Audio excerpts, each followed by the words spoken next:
These are the moments when killers get caught in the act. What is going on? I'm not getting an answer on call. Let's start with a case in which a disabled man is attacked by his former caretaker in the dead of night.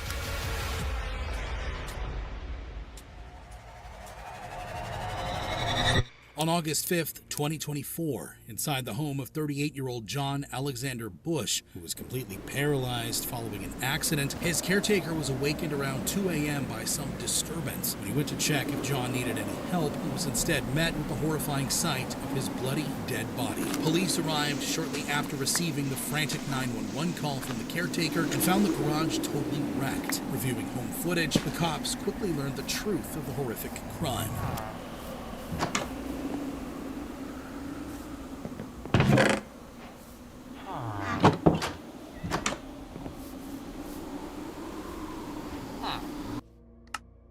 This is John's former caretaker, 47-year-old Aaron Schindel, and in the early morning hours, in a blinding fit of rage, Aaron plowed his Honda Odyssey through the front of John's house, made his way to John's master bedroom, and stabbed him multiple times. Given how swiftly the suspect committed the heinous act, it was evident that it was a premeditated murder. It wasn't long before a police officer spotted Aaron wandering the streets, but when they approached him, he quickly showed them that he had no intention of cooperating by pulling out a bloody knife. All the Patrick, Stone Creek, and West Hilton.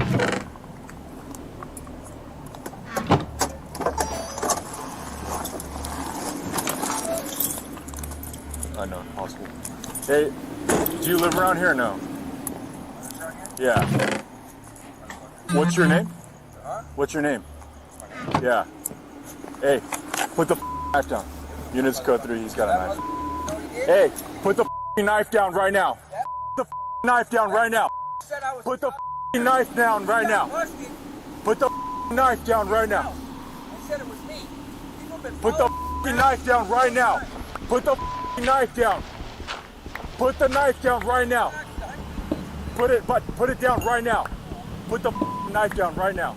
I'm not playing, bro. Put it down. No, they had me chased around like I'm a child predator. Put it down right now. Put the knife down. Put the knife down right now. Put the knife down right now. I'm not telling you again.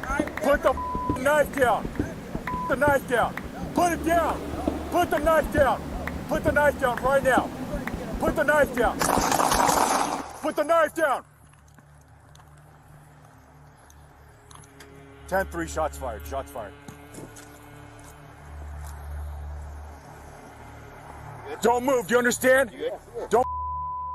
Despite repeated commands to drop the knife, Aaron refused and began walking toward the officer. With no other choice, the officer opened fire, shooting him several times. Aaron died moments later, taking the motive for the attack with him. Attacking a disabled man in his bed is beyond evil, but in this next story, the suspect takes their evilness to a whole new level by involving their child.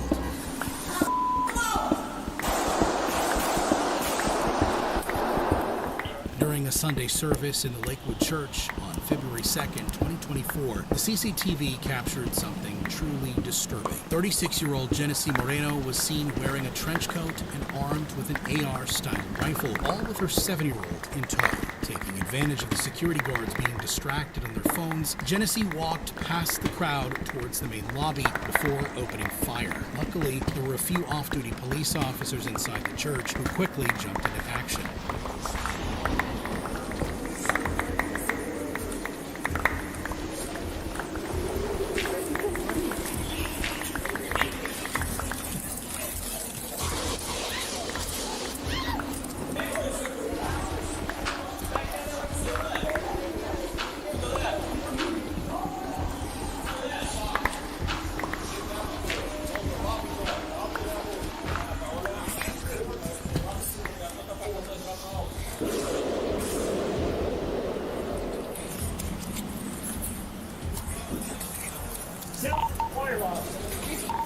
Choir area.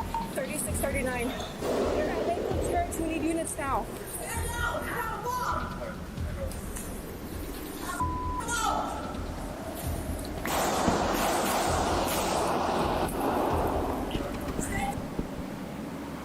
In the quiet moments, there's a voice. It knows you, sees your potential, calls you to something greater. It isn't always loud, but it is always there. You've heard it your entire life. That persistent pull to serve, help, uplift. It's what drives you to answer the call. Policing isn't just a job, it's a chance to make an impact. Part of a team that turns chaos into calm, supporting real people, protecting real communities. The Voice guides you to lead with grit and heart, to step forward when others step back, to offer a steady hand, because you were made for this.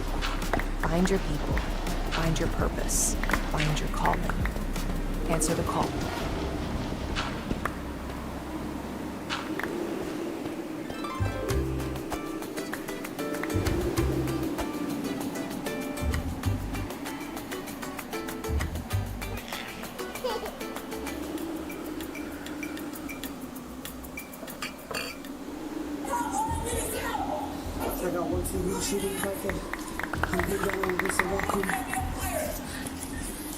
The woman kept yelling, "I have a bomb," which understandably made the officers hesitant to engage her directly, so they returned fire from a distance. Unfortunately, during the crossfire, a few stray bullets hit the 7-year-old in the head, dropping him instantly.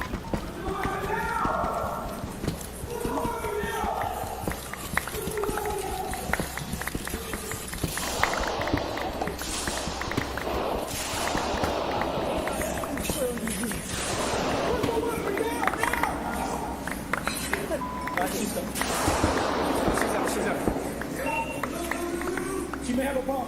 You need to call me. Well, I already got them caught. Hey, we need a medic immediately.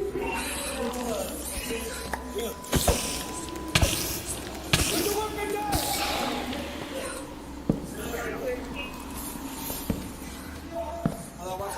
Might be a bomb. We need a bomb squad. We may need bomb squad. We don't know yet. We have a kid that's down. That's what we need a medic. Hey, get a medic.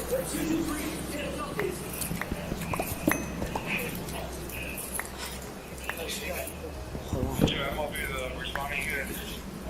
Hold on. You got gloves? You got gloves? I got gloves. I got gloves. Virginia. Okay, take the weapon. Hold on. No, don't use it. Suspect is down. Can we do your mass ASAP for one small child?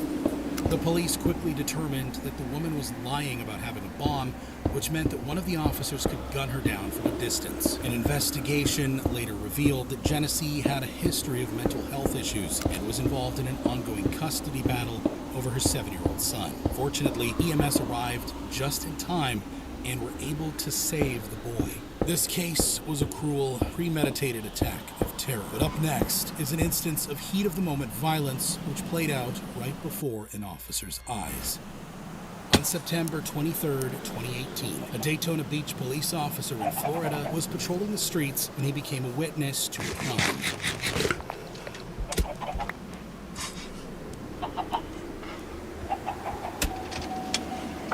On the ground right now. Get the ground. On the ground! X-ray 67 Central. On the ground. I'm gonna sit down. Main Street Bridge. I just got a male. Throw another male over the bridge. I got one at gunpoint. He just jumped over the bridge. On the ground. Get on your belly right now. Get on your belly right now. Get on your belly right now. On your right now.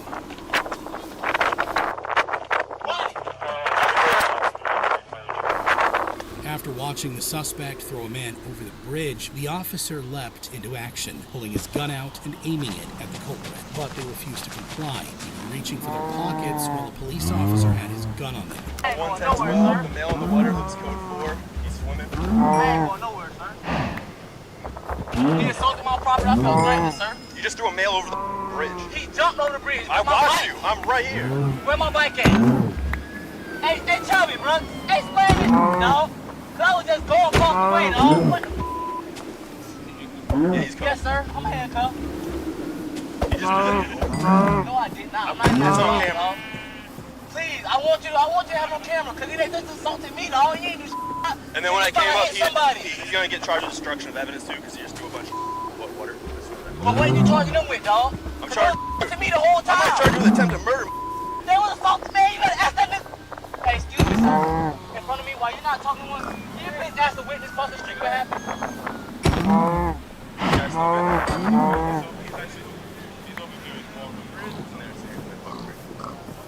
I pull up, they're fucking fist fighting. I start to get out, he throws him over the bridge. Wow.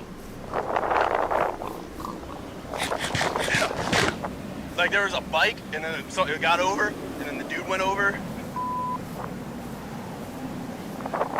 He swam up over there, he came up. Luckily, the victim managed to swim to safety, and the assailant was charged with aggravated battery, causing bodily harm and disorderly conduct. Doing a crime in front of a police officer might be the quickest way to get caught. However, the outcome isn't so bright in our next story, when a mother is murdered right in front of her son.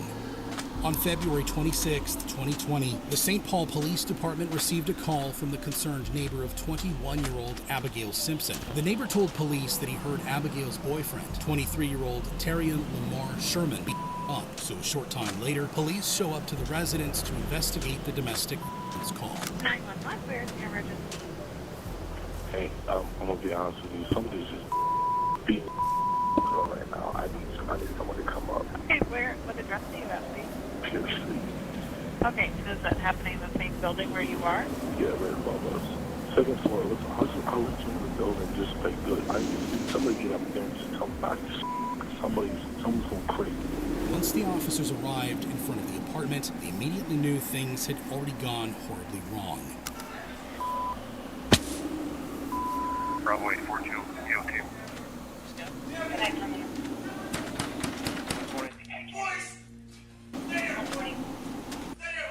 Apartment 6. Starts Open the door! My work is easy because I use ClickUp. Here's how I keep track of all my tasks. I start by brain dumping everything I need to get done in a list view. Next, I set a priority and a due date to keep things on track. I create custom statuses to organize my progress exactly how I want it. I like to add the action items field so AI can show me the next steps. I add my teammates as watchers so they're in the loop. ClickUp makes work easy, from personal projects to running a multi-billion-dollar company. Click the link below to create your workspace for free.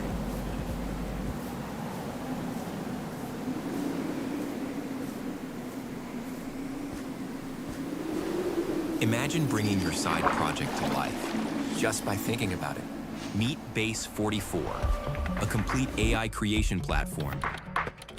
Describe what you want and watch it take shape. You can plan, customize, and expand in any direction.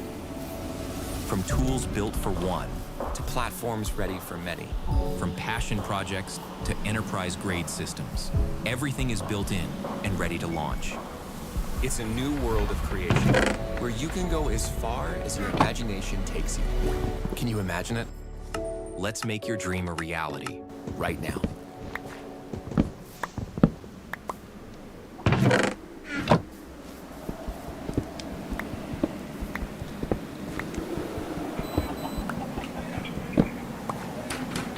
Police, open the door!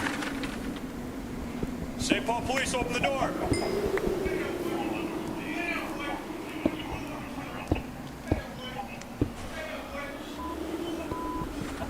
Open the door!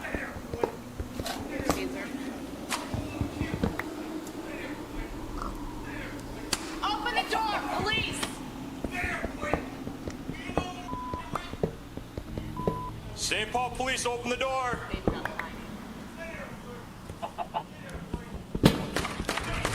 Open the door! We're gonna be forced to enter intersection. There you go, you got it.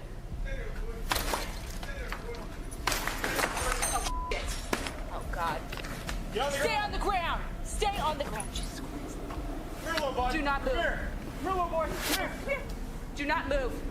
Come here. Come here, buddy. Come here. Come here. Oh my God, I'm gonna go get him. As soon as the officers opened the door, they were horrified to see a no more than 2 years old, covered in and Abigail lying face down on the floor. They knew immediately that they were looking at a murder scene, and a horrific one at that. Luckily, after a quick examination, the medic said that the boy was not injured in any way. But as for Abigail, the medical examiner reported 30 stab wounds on her face, neck, and forehead. She was pronounced dead at the scene. Look at me. Look at me. Look up at me. Okay. It's all right. No injuries. Make a hole down there, guys. Make a hole. Make a hole. Make a hole. We'll go in front of him, man. Yeah. What's up, bro? Going to the jail. Man, you serious? Yo. What's your name, bro? Officer Rock. Officer Rock. Hell no. That's crazy, bro. You know that? Officer Rock. I gotta record it. You know that? Yeah. Officer Rock.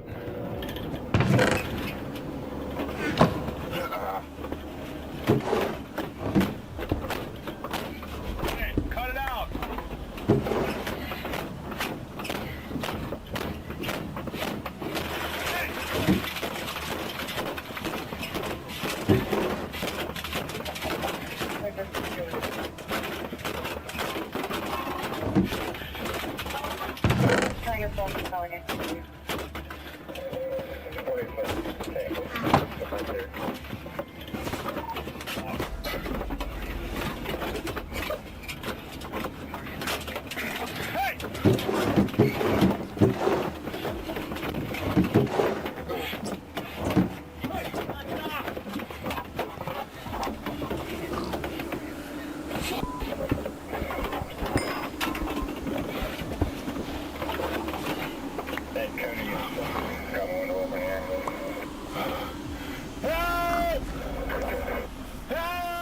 Tarian was eventually transported to a hospital where he tested positive for K2 narcotics. He was charged with second-degree murder with attempt to kill and was sentenced to 40 years in prison. But what happens when the people that are supposed to protect you are the ones pulling the trigger?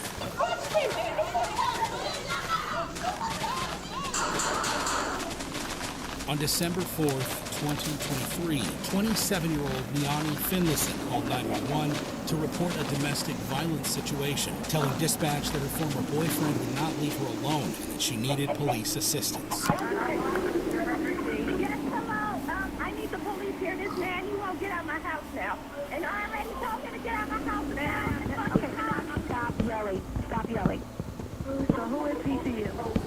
His name is Mike. Leave me alone. Ma'am, my question is, who is he to you? Huh? My question is, who is he to you?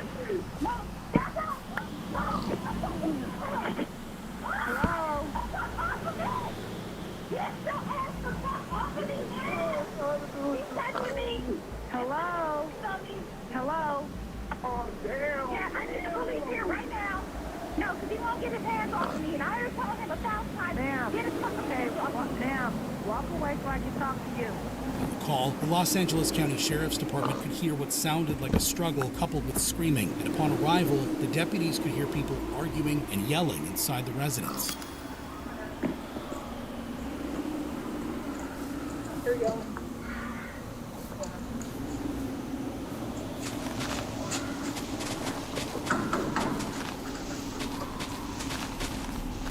Can you see anything over there, Captain?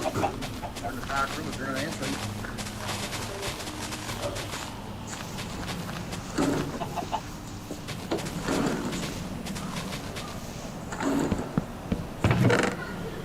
Hey, come out, come out. Yeah, I'm gonna stab him because he just As Niani opened the door, the deputy saw her holding a large kitchen knife as she began to threaten her ex-boyfriend, seemingly because he had injured her and her 9-year-old daughter. However, before she could take any action, Deputy Shelton opened fire instead of using a non-lethal weapon and brought Niani to the floor. Canadians know when you play it right, you get a spicy flavor. Like adding crispy jalapenos and ghost pepper sauce to your Harvey's Angus burger or poutine. Well played. Harvey's Smokin' Hot event, on for a limited time.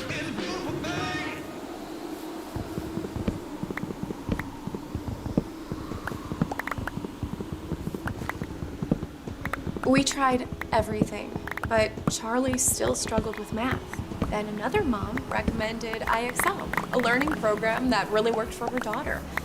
We thought, why not? Let's give it a try. With IXL, not only does Charlie get extra math practice and guidance, but he's also able to explore other topics and skills he's interested in. So if you're wondering if IXL is right for your child, I would say don't wait. You'll see a difference right away.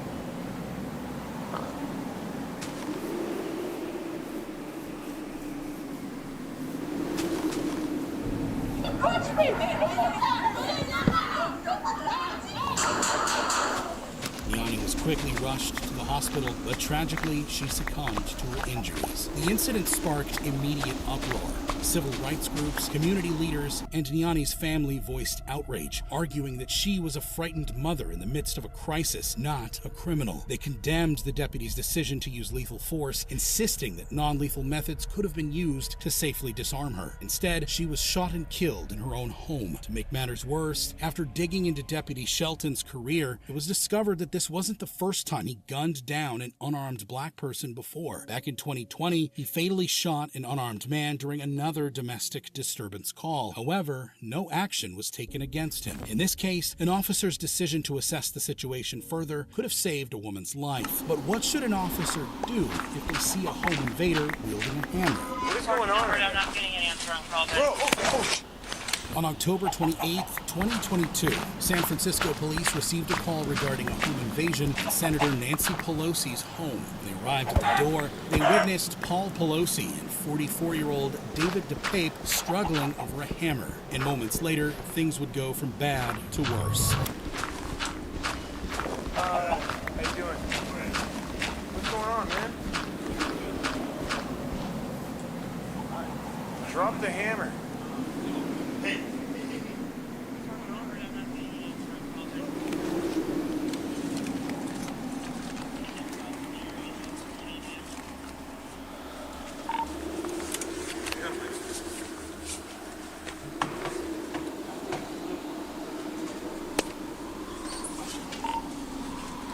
We're working Everton back up code 3.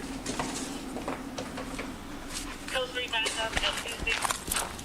Give me your f***ing hand! Unit code Give me your 40 Broadway for 14 out.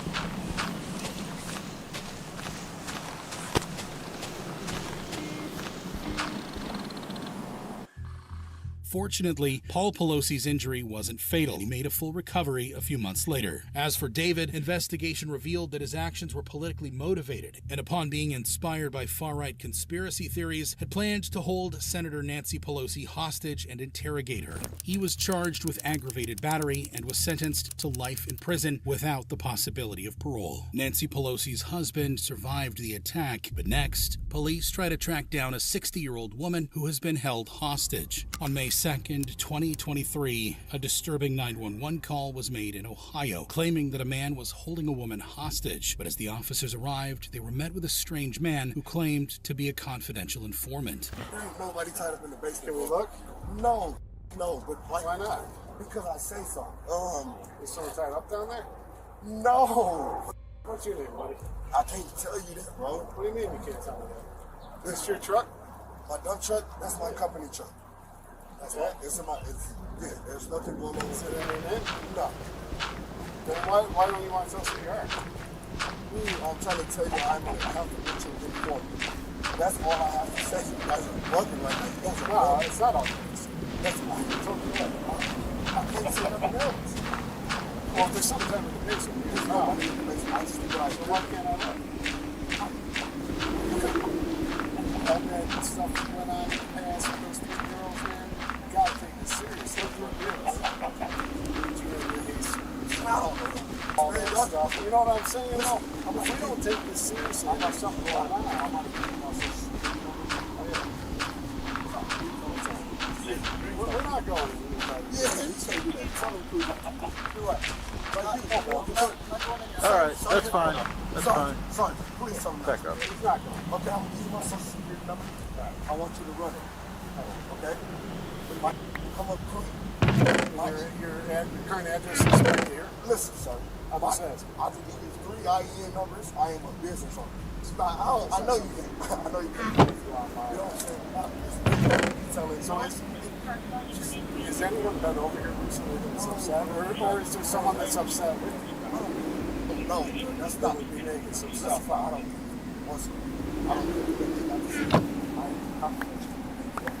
You guys for too long. Please look at my address. Will you listen? Can you listen for 2 seconds? Listen, even if we run you, I don't know what you look like. I don't know what you look like. Sir, what's the first thing you said to me when I knocked on the door? What's the first thing you said to me when I knocked on the door? What did you want? No. What was the first thing I said to you? You said you're making my place hot. Exactly. So you don't find that weird? Most people just say hello or how you doing or what's going on. Honest with you. I'm telling you anything my detective told me to tell you all. The suspect refused to cooperate or give police his name or permission to search his basement. And when the officers insisted that he give some form of ID for a background check, he gave them a social security number. Not only that, he insisted the check must be done far from his home, which would undoubtedly raise many red flags for the officers. After around 30 minutes of trying to negotiate, he finally caved and allowed the officers to search through his apartment. Unbeknownst to the officers, the suspect had moved the victim to another room and was able to completely hide evidence from investigators, so nothing was found. But later that evening, a neighbor told police that she was aware that the suspect had assaulted a woman and was keeping her locked up in the basement. Stabbed her in the right arm, beat her so bad she could open her eyes. The police kept feeding her crack to keep her alive, and he beat her for 3 hours. With this newfound information, the officers returned with a search warrant. Pretty soon, they'll find evidence that'll turn this entire case on its head. Police.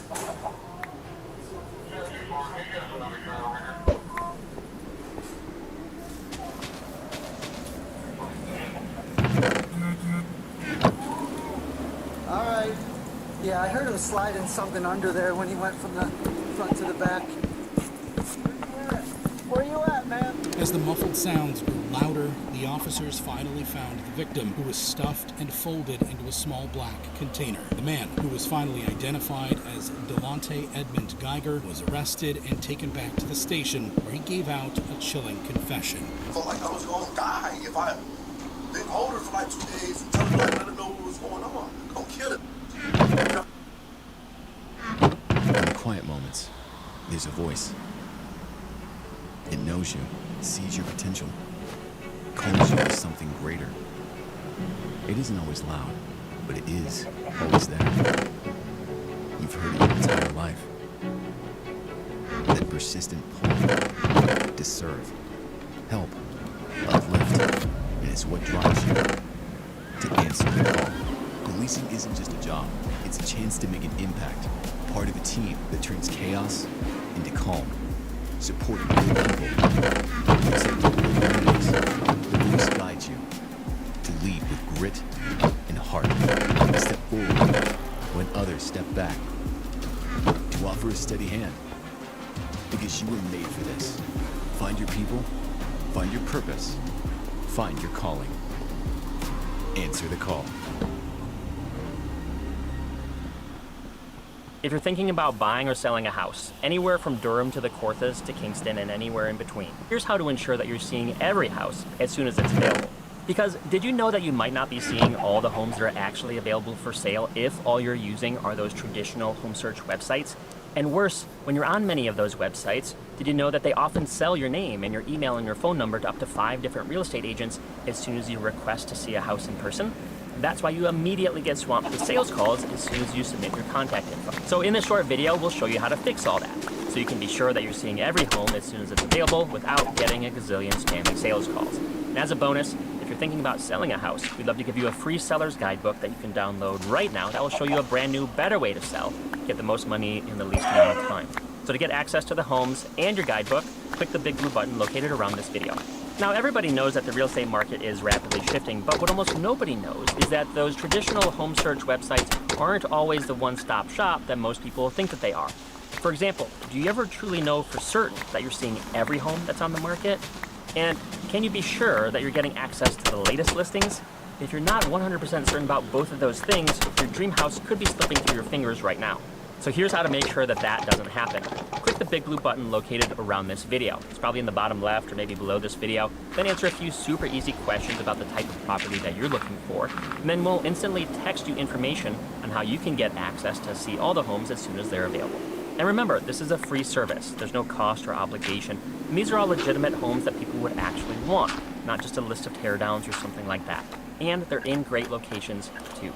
So if you want to get the best deal possible, make sure you're seeing every home that's on the market. And if you're a seller, you want to know a brand new way to get the most money in the least amount of time, then click that big blue button, answer a few super easy questions, and then get access to the homes and your seller's guidebook right away. Thanks.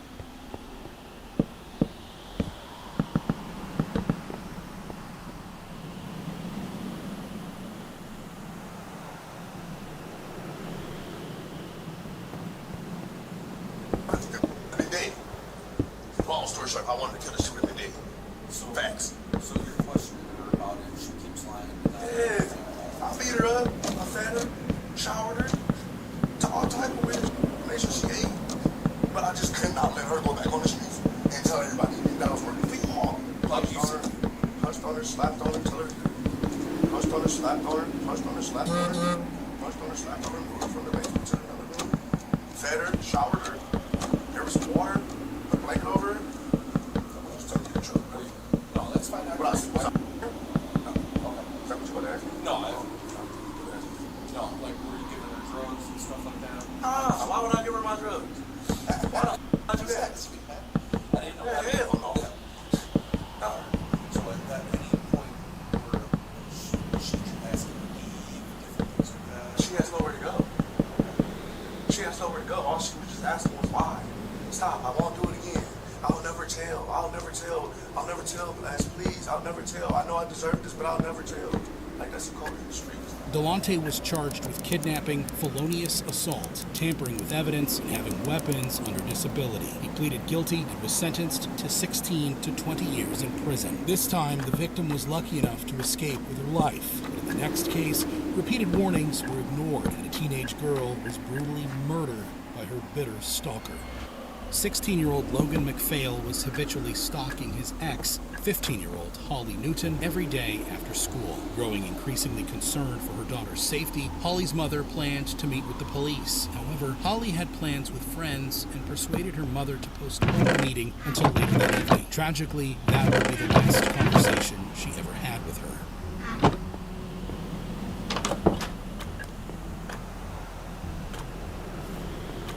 In the afternoon of January 27th, 2023, CCTV captured Logan following Holly for around an hour. In fact, Logan had traveled 90 minutes to pursue her at her high school.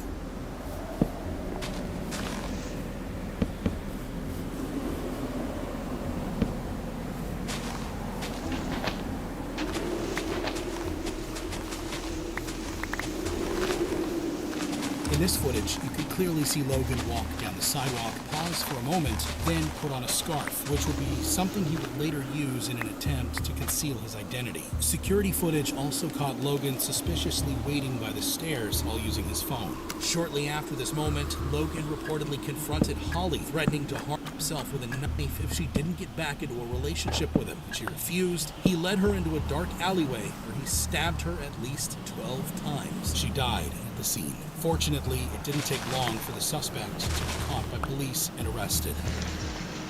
Where? In the alleyway. By the way, do you want my card on the floor right now? Have you got anything in your pockets? My phone.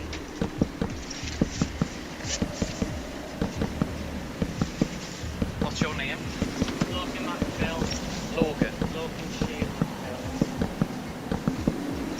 Who's the last? Do you know my name? Who? Newton. Where's you from? You've been to Hartlepool to me and last night we documented killed myself. I remember it for myself. That's why I went too far.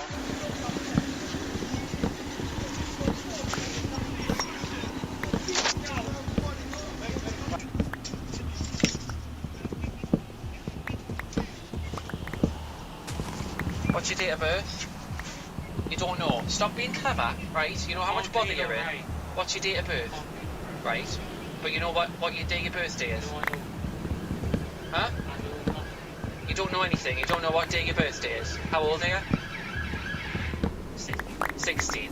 Logan was charged with the murder of Holly, but because he was a minor, was only sentenced to 17 years in prison, which was later reduced to 15 years and 89 days. While CCTV footage made it possible to catch a killer red-handed, but wielding a chainsaw and rushing towards law enforcement is a death sentence. On December 12, 2024, officers from the St. Charles Police Department were called to a senior home after 41-year-old Daniel H. Escalera was spotted carrying a chainsaw. Once at the scene, police officers encountered Daniel, who was moments away from making a decision that would cost him his life.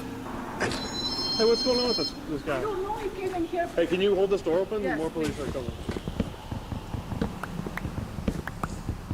1393. Go ahead. If you want to build an app and have no idea how to code or where to start, check out Base 44. I built this daily habit tracker that helps users log small wins, track their mood, reflect on past entries, and see how far they've come. It's fully functional, and I didn't write a single line of code. You start by describing your idea, what you want it to do, features, the look and feel. Now watch Base do its magic, designing the interface, building the database, wiring the logic. It's like asking a team of engineers, designers, and product managers to create your vision instantly. Once you have your first version, you just keep going. I add dark mode, polish the transitions, and make sure it works smoothly across devices. The best part? I can just stay in flow. No blockers, no switching tools, just building. So start with your idea. Base 44 does the rest.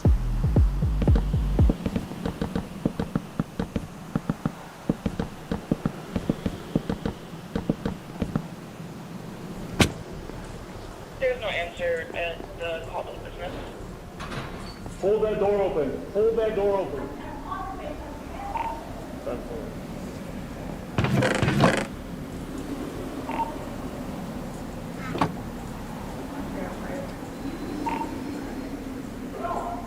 Units didn't come in. Can you step it up? Hey! Hey! Hey, drop the taser. Drop the taser. Or drop it. On the ground. Get back. Hey, drop. Hey.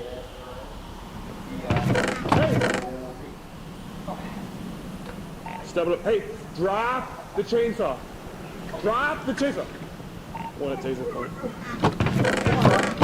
Hey, drop it!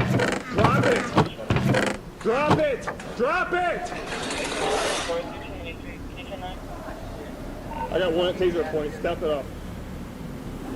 We'll be in the front lobby. Drop it! For this interaction alone, it's clear that the man is not in the right state of mind. He's not in the mood to cooperate with the officers, despite being repeatedly asked to drop the chainsaw. Instead, turns it on and threatens the officer with it. Drop it!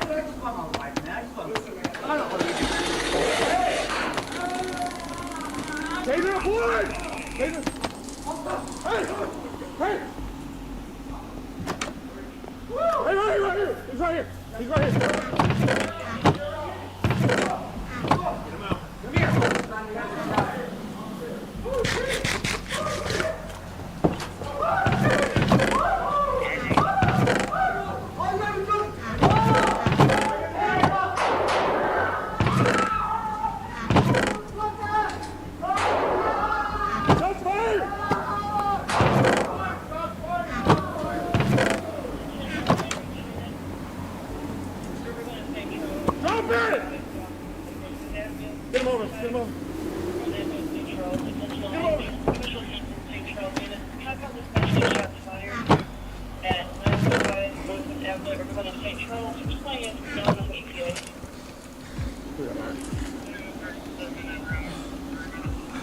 Come on. Watch out, move your...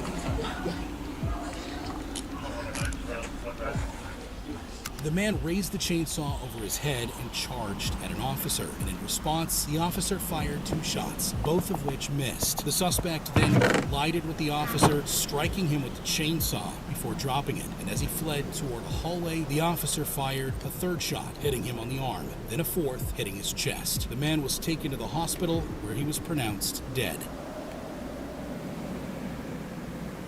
Are you over 45 years old and live in Canada? Then watch this. This month only, we are looking for 500 people in Canada interested in improving their hearing. Only now you can take a free hearing test with no obligation. Plus, you can try the latest, most advanced hearing aid for free. Just click the blue Learn More button and answer 3 simple questions to see if you qualify. Then our experts will organize everything for you. But don't wait too long. These free tests have limited spots available and will soon run out. Click now and book your appointment today.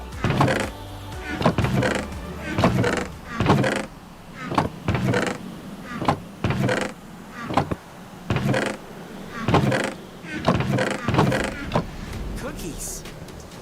Or cream. Crunchy cookies or smooth cream. How about both?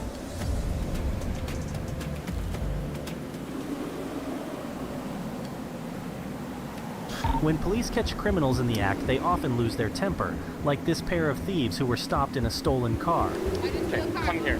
Come here. Now, stop. We're not playing these games.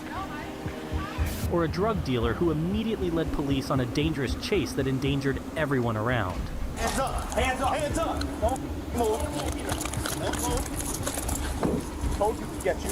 We also have a prominent councilman who was caught consuming crack in public in broad daylight. But let's start with an aggressive man who calmly walked into a gas station to buy cigarettes and ended up rampaging and hitting the manager in the face with a cigarette. Is Lisa here? Yeah. Okay. She just called me up. It's this red Jeep Grand Cherokee, the passenger. Yep. He got a pack of Gold Rush. I asked him before he even got the cigarettes if he had his ID. He told me yes. Grabbed the cigarettes, ringed them up, put them right here. He snatched them, threw his change down on the counter, and I said, I need your ID. And he says, I don't give up, and walked out the door. I said, okay, I'm calling the cops. Okay. You going on trespass or what? Oh, absolutely. Okay. He threw a cigarette in my face. Oh. Hey, what's going on? What? I don't know. Well, they're supposed to show IDs for cigarettes, correct? I don't know what you're talking about. You got an ID? I don't have an ID. What is your name? What do you mean, what is my name? Why do you need my name? I'm trying to ask you who you are. Obviously, it says Deputy Jones. Deputy Jones. Okay, so what is your name? Deputy Smith. No, it's not. All right, well, listen. Why do you need my name? Because in order to purchase cigarettes in the United States, especially in the state of Florida, you need to be able to prove that you're over the age of 21. Okay. So we do that by a state-issued ID card. Okay. So what's the problem? Did you want to buy cigarettes? I did buy cigarettes. No, you didn't. Yeah, well, you took them. You threw the money down, correct? No. Do you have any ID on you? I did not grab them myself. She put them on the counter. I handed her the money. I walked out of the What is your name? Don't worry about my name. My name is my name. You're not in guard knowing what my name is. You have no reason to know what my name is. What? My name is the First Amendment. Scan off. Okay? The First Amendment? First Amendment. First... You know what our amendments are? Oh my God, yes, I would. Which one do you want to talk about? All right, the first one. The first one. Well, tell me what it is, and we'll talk about it. No. Because it probably sounds like you're talking about maybe the Fourth Amendment? Maybe. Or maybe the Fifth Amendment? Maybe. Hey, sir, what is your name? You know this gentleman? You know? Yes, sir. You know this gentleman? Okay. You wouldn't happen to have an ID, would you? What, sir? I can't hear you. I do have an ID. Leave him out of it, because I offered to get out of this car, and he said, no, I'm your friend, I'm going to stay here, I'm going to give you a ride because I gave you a ride up here. So leave him, don't go, you got his tag number, and that's enough. All right, you want his name, do your research, violate the terms and conditions, pardon, freedom. I can't hear you. I was raised by Marines, around Marines. It doesn't matter, were you in the service? Did you actually put your branch? Don't worry about it. You're in a 4152. I shouldn't be answering any more questions. What does this have to do with why you're here? Go talk to her. Go get my money off the counter and give it back to me. What the officer doesn't know yet is that the suspect hit a gas station employee in the head with a cigarette that was burning, which aggravates the situation and potential charges. For now, They are just seeking a permanent ban for the suspect from this establishment, but Deputy Jones needs suspect's details for that. A gas station employee is now joining the argument, and the situation is becoming tenser. But the aggressive man will soon regret everything.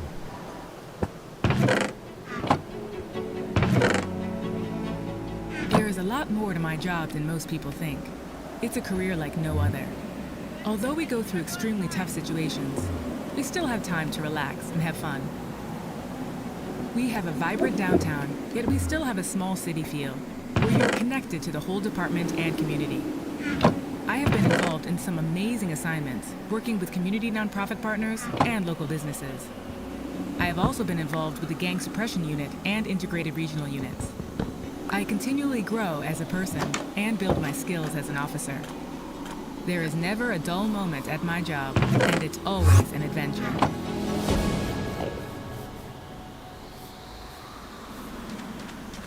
The process with Clutch was super simple and very efficient. The Clutch team came over with their truck, took a look around my car, handed me the bill of sale. They promised me something, they gave me the exact same thing. I just felt so accomplished and happy after selling my car with Clutch.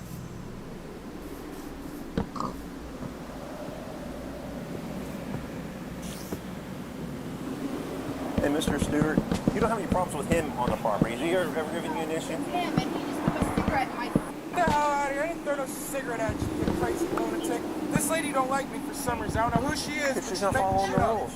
She ain't got no business even standing out here putting her nose in this. Now I'm gonna throw a cigarette at her? What did you just She's throw? crazy. Whatever. You're crazy, lady. She don't like me. She knows somebody that knows me. I don't know, but she's making shit up. Why are you being like this, man? Why is she being like that? Well, she's the manager of the store. Out here. Go inside and mind your business. She actually... ain't got nothing to do with you. I didn't litter. It wasn't trash. It was a fully unlit cigarette. I dropped it on the ground when I thought she was going to... So no, I was a littering you. But making something out of nothing. Because you ain't your wife here, dog. We're foreplaying this. They're trying to manipulate me into violating my rights. I don't know who you are, Mr. Mr. Citizen. Okay, Mr. Sovereign Citizen. Oh my God. Okay, well, maybe you shouldn't break the laws. But anyways, sir, you're not allowed back on the property again. You're not allowed back on the property. Have a good day. He wouldn't tell me who he is. I have no legal authority to detain him or to trespass him, so he's gone. Because it's a trespass is a civil thing, and I can't do that. Now, if he comes back here and we can figure out who he is, or you can figure out who he is, let me know. He literally just threw a lit cigarette in my hair. Okay, I did not see that. I thought it was the other cigarette. Did you throw a cigarette at He you? threw a lit cigarette in my hair. That's what I just started yelling at him Okay, about. I did not realize that. Yeah, and the first time he threw an unlit, he flicked an unlit cigarette in my face and threw his garbage on the ground. Without knowing the individual's identity, it becomes challenging for the police and the property owner to enforce the trespass order, and as explained, Deputy Jones couldn't detain the suspect because trespassing someone is a civil thing. Hitting the manager in the head with a cigarette constitutes assault, but the fact that the cigarette was lit is considered an aggravating factor, increasing the severity of the assault charge.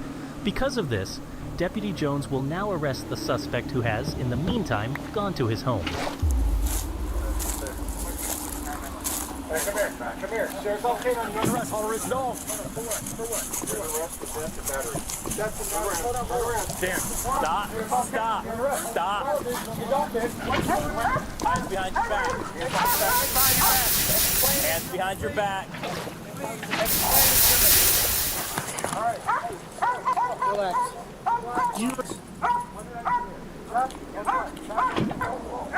I didn't do it. Are you going to really book me on a charge that I didn't do? What? What do you mean? I'm around. What do you mean? No, dude. What the? No. Now you've got resistance.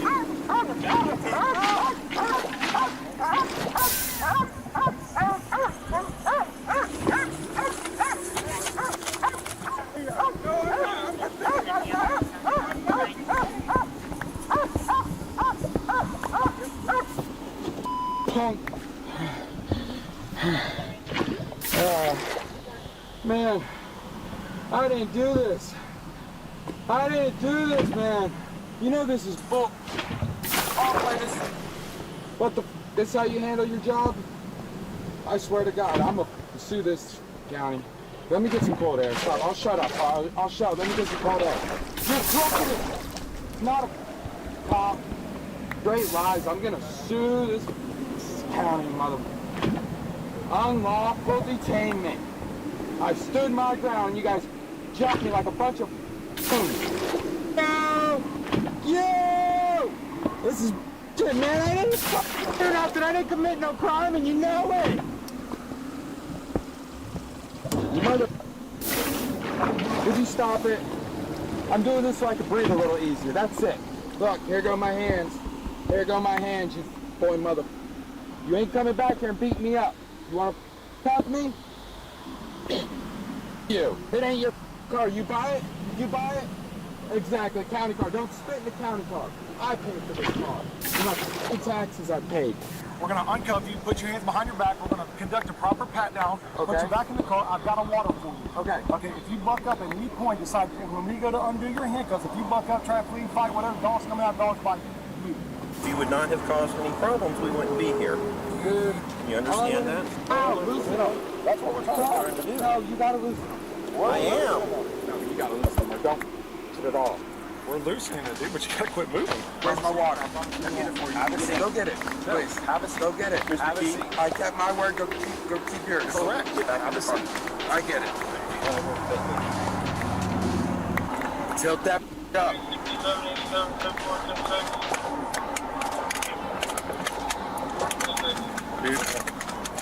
Okay. Thank you. Flick that cigarette on the manager. I did not flick a cigarette on anybody. You were standing right there. I did not see it, and I had my head turned. Okay, so you were standing right there talking to me. Mr. Key, we're done talking about it, okay? That's crazy. With these handcuffs, I would have beat your ass. With handcuffs behind my back, I'd before with you. I hope North Korea runs this country. I hope we get nuclear bombed and they tell me it's in my best interest to give my kids away. So I surrender my kids, and now everything's being out against me. I know that's what it is. I can't even do nothing about it, man.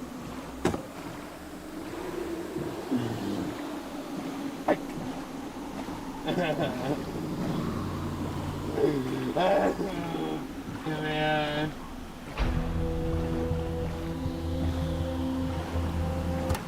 And now, a case from Rhode Island that ended up in all the media. You are watching City Council member Matthew Riley, who was noticed in an unconscious state in a parking lot in broad daylight. When the officer came to check on him, Matthew had a crack pipe in his hand, and in the same second he saw the officer, he realized that he had made the dumbest mistake ever. I'm just gonna pat you down. Yes, sir. Put interlock your fingers. Do you have any weapons on you? No, not at all.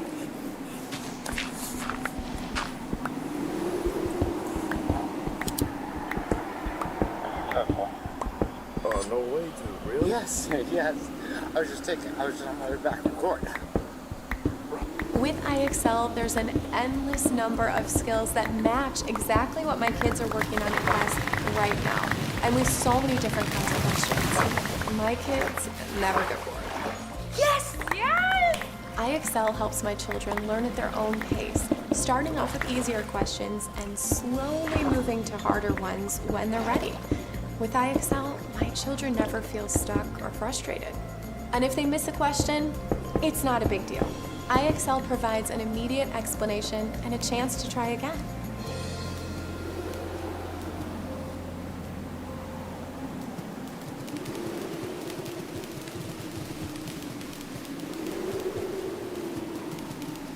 Chambers Plan Employee Benefits is not for profit, and that's great for small business.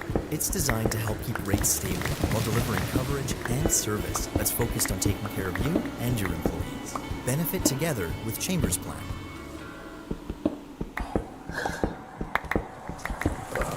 Well, Rusty's gonna come check you out, man. I can't let you go. I'm literally choking in your sleep. Somebody flagged me down about it. Oh, I have sleep apnea. I'm sorry. Well, and then you have a crack pipe in your hand, so it's like... Sorry. But listen, I have a body camera. Obviously, everything I have is recorded. You know that, and what I've observed is on camera, so I can't pretend I didn't. You know, so arrest is gonna come here, and if they're gonna check you out, you know, as far as I know, there's no drugs anywhere, so I can't. You know, so there's not a criminal investigation. There's more a health or well-being check type thing. But yeah, I obviously have to document it. You know. You can have that back. Thank you. So will we no arrest? What? Will we no arrest? No. Are there any drugs in the car or anything like that? No, nothing. All right. How long have you had this problem, man? It was a relapse. I've been clean for 13 years. All right. Just went through a really, really bad divorce recently. Okay. Do you know if any of that was laced with fentanyl or anything? Because you were out, and like, you looked like you were choking. Really? Yeah. That's why somebody literally sprinted and flagged me down because they thought you were having a heart attack or choking. No, not that I know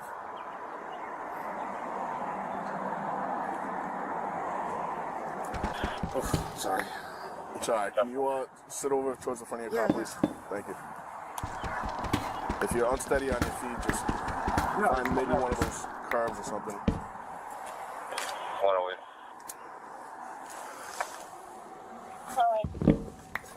Can you 22 August for a civil complaint, please?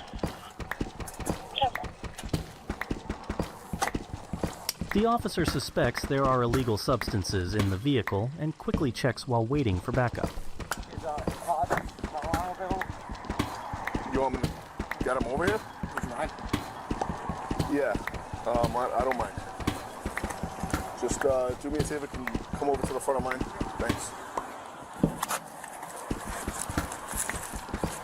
Just hang out in the front while I make this phone call. Thanks. The discovery of Matthew with a crack pipe in his hand constitutes possession of drug paraphernalia. Even in the absence of actual drugs, possession of paraphernalia is enough for a charge. Public officials are often held to higher standards of conduct, so Matthew might face scrutiny, ethical inquiries, or calls for resignation after such incident. Now, reinforcements have arrived and they will search the suspect's car since there is a strong suspicion that there are illegal substances in the vehicle. I can probably dig out just a smaller little rock so we don't have to break anything. If we can get a little bit with the powder? Yeah. I'll do it. I'll try to forget it. Yeah, it's kind of awkward. He claims he was tired and he may have sleep apnea, but I don't think that's going to... Well, especially like this. Yeah.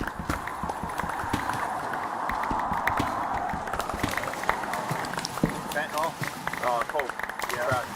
Pop the crack. I can test it for fentanyl. Test it for both, just to make sure that I don't know what we're dealing with. Well, can you just snap a picture of that? Especially if we put him in a cell and watch him quick, in case he goes down quick.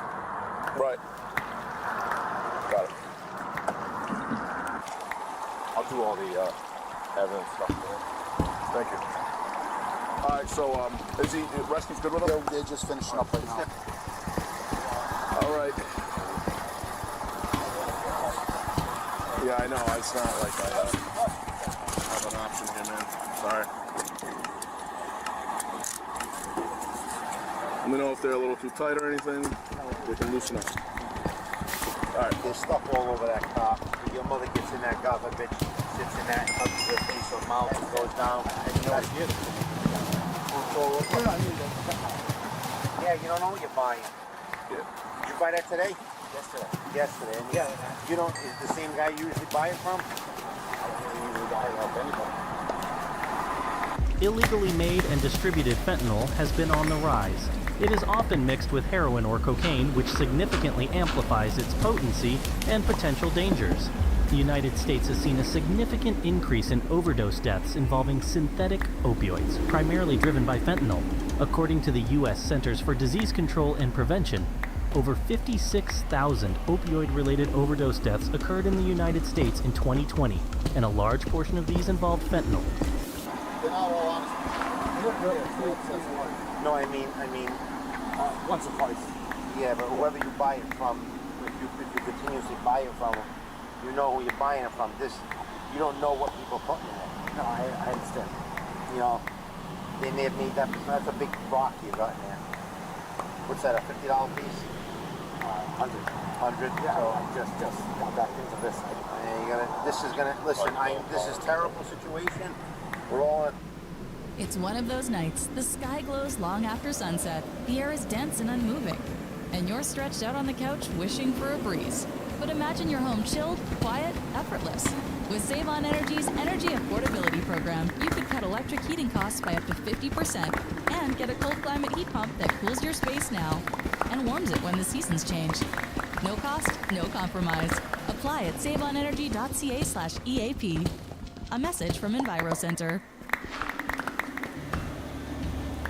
Every truck has a story, a purpose. That's what makes your truck more than a truck. It's part of your story, and just like you, deserves the best. At Move, we put you in the driver's seat of your story with the best truck gear we could imagine. Move is a truck that makes the cut above the rest. Your truck needs a new chapter, and only you can write it. What are you waiting for? Move Bumpers, born to build, built to move.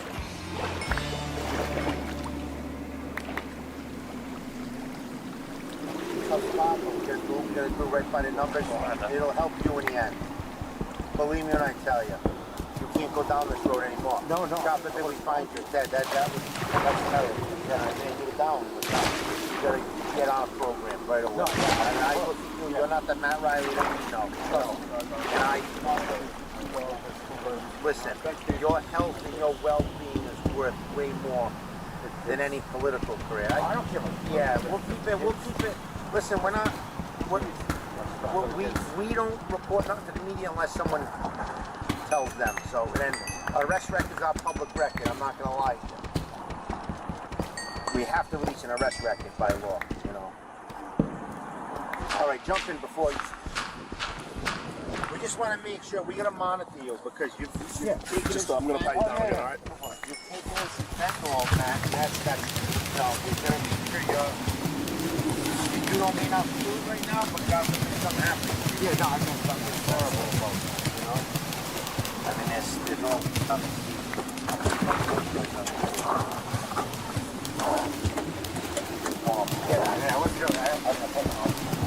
All right. I'll crack a window for you in a second.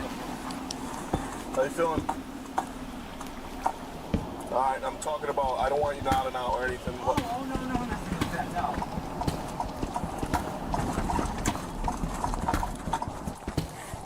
Have you been arrested before? Like recently? No. Not on probation? Yeah, then you're gonna most likely get out fairly quickly. The substance found in his car tested positive for crack cocaine and fentanyl, and Matthew got charged with possession of controlled substance. Police received a tip about a drug deal in progress, and several units went to the scene to catch the criminals in the act. However, as soon as he saw them, the suspect sped off, initiating a chase.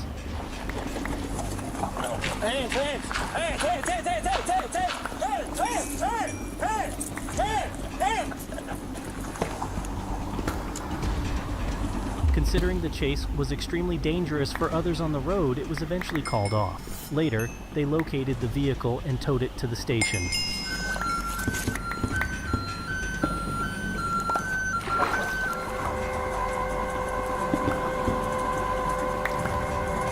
Alright, let's go up and see, yeah, so it's got damage. So front end damage. Oh, look at how scraped up that is.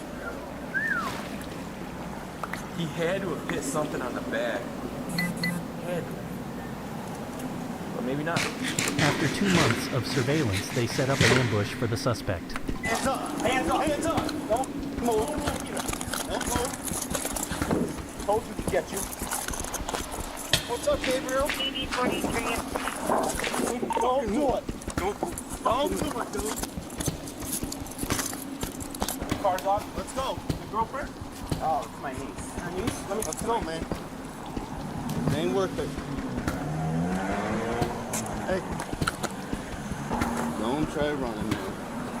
You think you're gonna outrun me now? What was across the street? What's the place you usually for?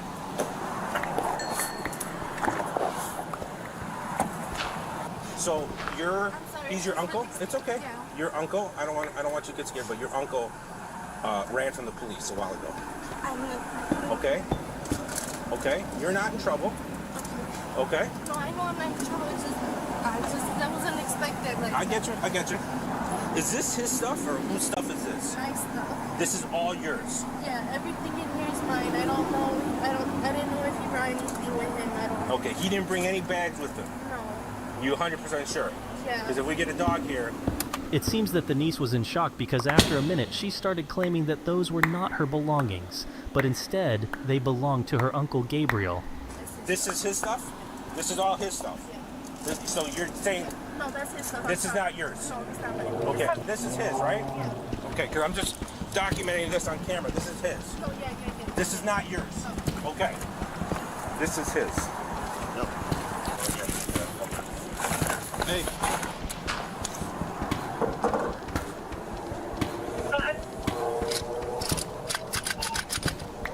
George. Man, Gabriel. 05940.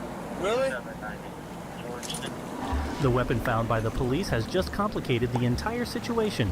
The niece's claim that everything in the car, including the firearm, belongs to her uncle is a crucial point.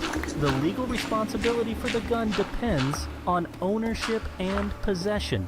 She now has to convince the officers that the weapon is not hers, as the vehicle in which it was found is registered to her, and she initially claimed that everything was hers. So, this is your uncle, right? Yeah, that's Where my do you, blood where do you, uncle. your blood uncle? Yeah, Where do you live at? You live Okay, did he call you to get picked up or what happened? Yeah, he called. I go clean his house for him sometimes. You clean his house, okay. And he asked me to just go take him to my grandma's house. Okay. That was it. Does he drive or no? I don't know. He just asked me to go take him to my grandma's house. And Okay. What's going to happen right now is we're going to have to tow the car. my car? Yeah, because all the illegal stuff in that bag is his. Okay, you told us it's his. I asked you. We're gonna lock it up, and it's gonna get towed to Niles Police Department. Do you know where that's at? Yeah. Okay. Yeah. Well, she told us it's not his. They're not hers. It's his. On camera, so we had to take it out of the car. And this car. Oh, you own the car? Okay. It's my car. It's your car. Okay, so we're gonna tow it. We're gonna have to tow it. Okay, just based on everything your uncle had in the car. You even telling me, I asked you whose bags are these. You said it was his. My partner saw him walk into the car. Everything is on camera. So We've been watching it for a while. but so I'm just saying that's not your bag. Yeah, that's not my. That's none of my stuff or anything. I don't know. I didn't know anything he had in that bag. I didn't know anything. I talked to my niece real quick. We released her. She's not being charged right now. So, well, we can let you make a phone call. No, we can't. We can't let you talk to her. I'm sorry. Even with you guys listening, recording. I know. I'm sorry. It's like policy. They don't want. Can you ask her to call my brother? Yeah, I can let my girlfriend. Hey, girlfriend and brother. Yeah, for sure. Yeah. Hey, is it your Cheetos? Hers? Okay. You have any food in there? Donuts you want? We can bring with you. We're gonna read you your rights, but I just gotta get basic information first. Your full name, last name, all that stuff. Okay. Give me 1 second. We'll let you make phone calls. This is not admitting any guilt. This is nothing with guilt. Okay. And I'm even saying this is nothing admitting guilt. This is just us giving you your rights and you just advising that yes, we gave you your rights. Okay. You don't want to sign? Okay. I'll put refused. Okay. Refused. There's going to be charges from today, from your niece in the car, okay? There's a voice. It's what drives you to serve, help, uplift. Policing isn't just a job. It's a chance to make an impact, to lead with grit and heart. Because you were made for this. Answer the call. And they lived sweetly ever after. For everything that was in that car, okay? Okay, there's gonna be charges on that. We may also go after your girlfriend because she was in the car from September, that September incident. We may also go after her because we've attempted to contact her and she refused to come in. She refused to pick up the car. So there may be charges with her. I don't know if is she like a medical student? Does she do anything in the medical field? Or is she a nurse or something or no? Oh, you don't have to, that's fine. So why don't you call your lawyer, tell him where you're at, let him know what's going on, tell him what happened. I'm sure he knows because he talked to my partner. The lawyer knows the truth. Right. He talked to my partner 3 or 4 times, and we suggested you come in and you didn't do that. So.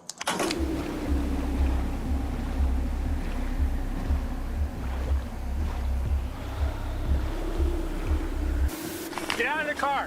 Out of the car now. Out of the car. Is this your car? Get out. Show me your hands, okay? Just step out. Who's in the passenger seat? Whose car is it? Stop. Stay right there. Stop. This car is stolen. Destiny? Stop. Now.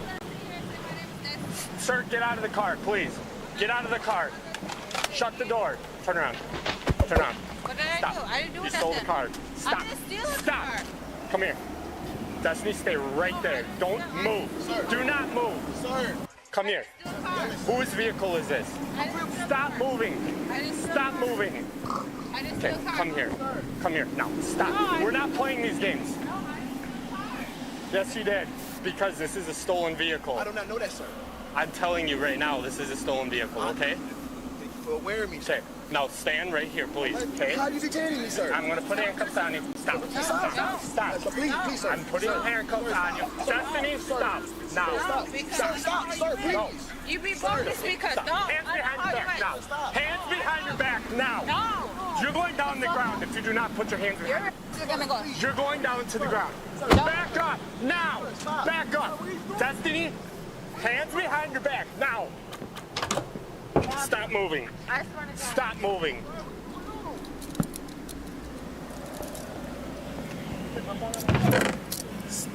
How was the car stolen? You stole it. That's all. What do you mean, how was? Stop now. Get in here. Get in here now. No. Do you ain't gonna talk to me? Destiny, Okay, look, get in here now. take off. Get in here now. Sir, get out of the vehicle now. Stop going in the vehicle. Out. Stay right there. I'm not telling you again. Meet Destiny and her boyfriend Andrew. During regular patrol, an officer was informed that a vehicle was stolen nearby and that a girl named Destiny was suspected of the theft. The officer quickly spotted the stolen vehicle and stopped it, and the thieves immediately got out to protest. The main problem here is that the thieves are visibly agitated and scared, and the officer is absolutely alone, so anything can be expected in such situations. Get inside the vehicle. No, I'm not gonna Get inside the vehicle now. I can't do that. I don't. Yes, you can. I got anxiety. I'll sit on the. Here, you got about 2 seconds to get in the car. I'm putting you in there. What are you gonna do Get in if I there now. don't? Get in. You're still fucking rookie yet. Sir, listen to me, okay? You're going to be detained right now, okay? It's here because you're in possession of a stolen vehicle. I'm trying to You tell you. understand that? Listen, I understand. Listen to me, sir. Just turn around, put your hand behind your back. African American. That has nothing to do with it. This is a stolen vehicle. With a weapon. Talk to me first. You came out and pulled your weapon out on me, man. 2 detained. She's in the back right now. She's being aggressive. All right, come here to the front of the car, please. African American male. What's your name? American male. That's not your name. All right, we're going back. My ID, my wallet is right on that car. I'll go You grab seen it. it. I'm just kidding. Actually, I'm gonna. Don't touch me no more. Don't touch me, please. Come on, man. Why keep talking? Just pat me down. I know he did. Oh, now you want to touch me too? Y'all need some racist white boys. In the meantime, Destiny was raging in another car and managed to remove the handcuffs. The officer then began to tie her up again, and she then hit him. Step out of the vehicle. Nothing. Step out. I'm not gonna Step out right now. You're not gonna shoot my. You're right, I'm not. Come out of the vehicle, like I asked you to. Destiny, do you have any weapons on you? Okay, can you grab my handcuffs, please? No, because you're not gonna. Okay, then get out of the vehicle. Can you grab my hands? Yes, I can grab your hands. Can you grab this other one? Yep. I'm not gonna sit here and play with you because I'm not. Put your hands behind your back. You got it? You got it? Who's your partner here? Who's your partner? Destiny. Yes. Who's your partner? All right, now face this car. Spread your feet out. You can't touch me. Spread your feet out. No, I'm gonna tell you right now. You can't touch me because. No, you can bring a few more Stop up now. here. Do you have any weapons on you? I don't have no, but you ain't gonna touch I'm me. searching you. No, It's bring a happening. female I'm officer searching over you. here. I'm not doing No, anything you can illegal. no. You're being searched. You can bring a female officer over here right now. Bring a female officer right here. Over here right Turn now. around. We're not playing these games. What? You can't. You ain't playing this game. There's no female officers. So Okay, well, why sorry. is he gonna sit here and touch me like the way you want to touch me? Well, why is he gonna sit here and touch me the way you want to touch me? Do not kick me again. I swear to God, I'll yeah, touch my head. Okay, that's a felony. That was a mess. When two of them came out, Were they starting to take off out of the vehicle? they got out of the vehicle. They weren't listening. I had them out at gunpoint. They would not listen. And I'm like, Destiny kept running around, and I'm trying to grab her. This guy's kept reaching in the vehicle, reaching right here. He would not listen. Hey, this is Officer Gar, Neilsville Police Department. Yeah, we've been keeping an eye out for that stolen vehicle. I just happened to come across it 10 minutes ago. We have pulled over here. There was two people inside, and they're both detained right now. Just looking to see what you guys want done with the car and if the owner wants us to search it. And you guys know that Destiny was the one that stole the vehicle.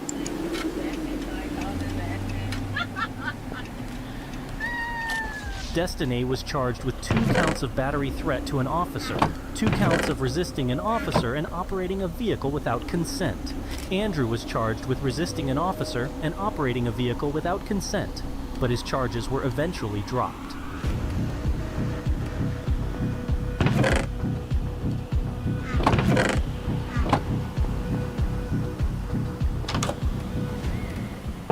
We've been using IXL for as long as my kids have been in school as just a supplement to their learning. It covers the subjects of math, language arts, science, and social studies, and it covers all of the ages. When you first get introduced to it, you go through the diagnostic, and so it figures out where your child is at, and it shows them recommended topics for them to work on that will help build their foundation, but also challenge them. And once it learns right where your child is at, which is what's so great about this program, is that it's like individualized learning. It will make specific recommendations in different skill sets to help your child excel even further.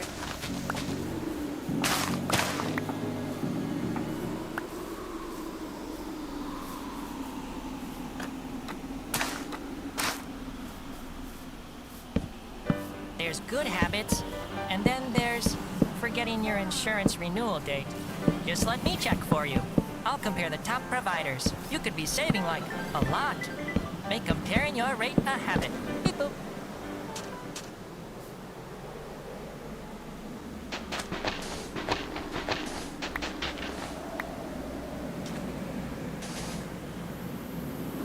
Oh my God. Isn't that horrible? He just showed me pictures of the face, dude. I flipped him over again and had the bag. I do understand. Man, I tried to wake him up, but I freaked him out, man. I get it. Get up there, please. I understand. I didn't do nothing. Well, what's your day in there? I'm I'm not saying you did. Alright? I'm not saying you did. Hey, hey. Oh my God. Police and paramedics are called to a frantic scene at a Georgia gas station, where the parents of an 8-month-old infant claim he suffered a terrible accident. But the baby's injuries raise chilling questions, and the investigators will have to work their way past an extremely volatile father to find the answers. He was died first place. I lose my son. I lose my freedom. The following report is based on official police records, and the footage has never been seen before until now. Please note that all persons charged with a crime are presumed innocent unless and until proven guilty in a court of law. On the night of January 30th, 2022, police and medics in Peach County, Georgia, respond to an emergency call coming from a Buc-ee's gas station.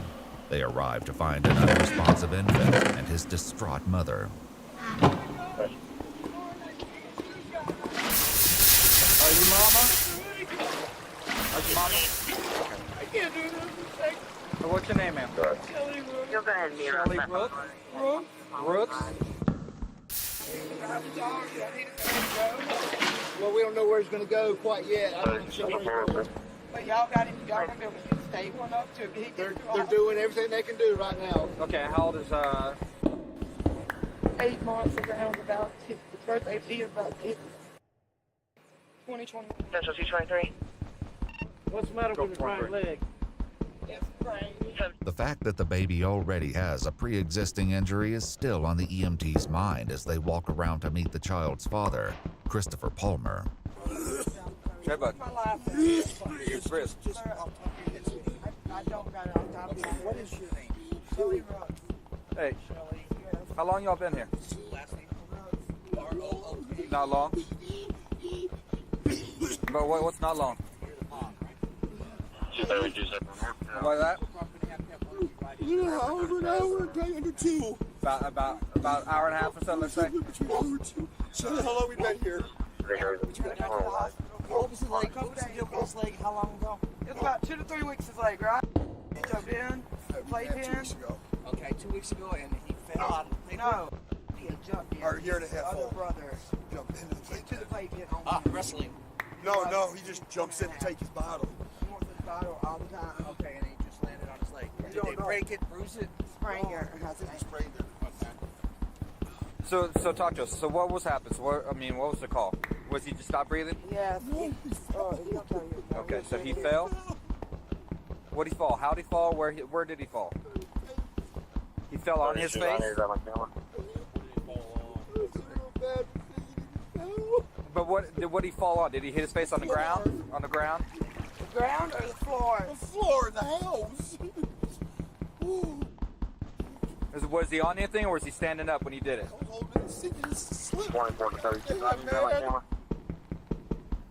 So he slipped out of your hands?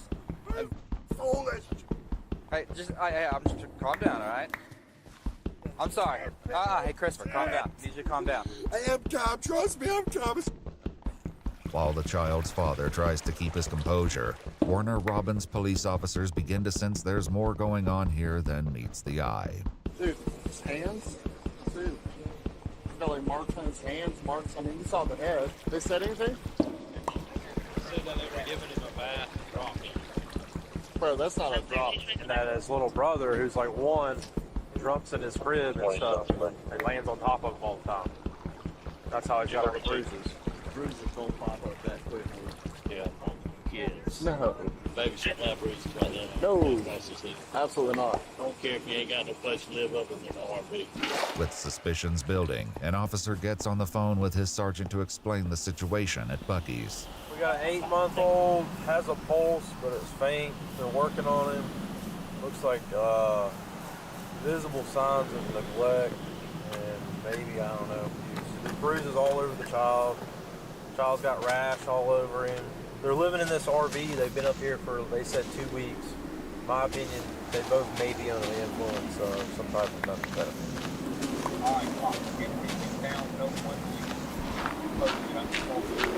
All right, they're about to transport the baby to We're locking it down. It's our RV now. But the baby's parents don't take this news well. We follow behind the ambulance. No, ma'am. I need y'all in the RV and everybody to stay here. They're about to transport it. What I'm saying. Can we follow the ambulance? He don't want to see the baby. No. I'm going to the hospital. Listen to what I'm saying. Everyone here, you, your husband, the RV is staying here. So we tell you can leave. Yes, ma'am.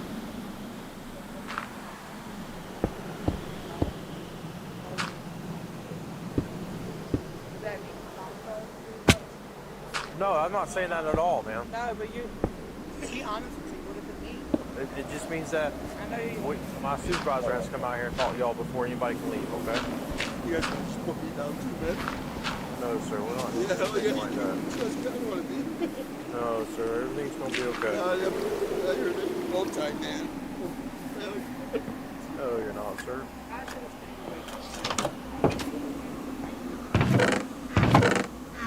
You're capable of it, man. What, As Christopher's agitation grows, the officers discuss their next steps. We need. He's getting unhappy. Which, what does he want us to do with him? I think we need to get them away from. Do what? He's getting pissed. Which is understandable. So. Mel's getting very agitated. He's about to start something, try to go to jail. You won't talk to me. I didn't feel nothing. Sir. I didn't do that. I'm pissed off, man. It's like I'm sitting like I'm from I can't breathe, man. What, man? My name is Sergeant Wilcox. I'm one of the supervisors on duty tonight, okay?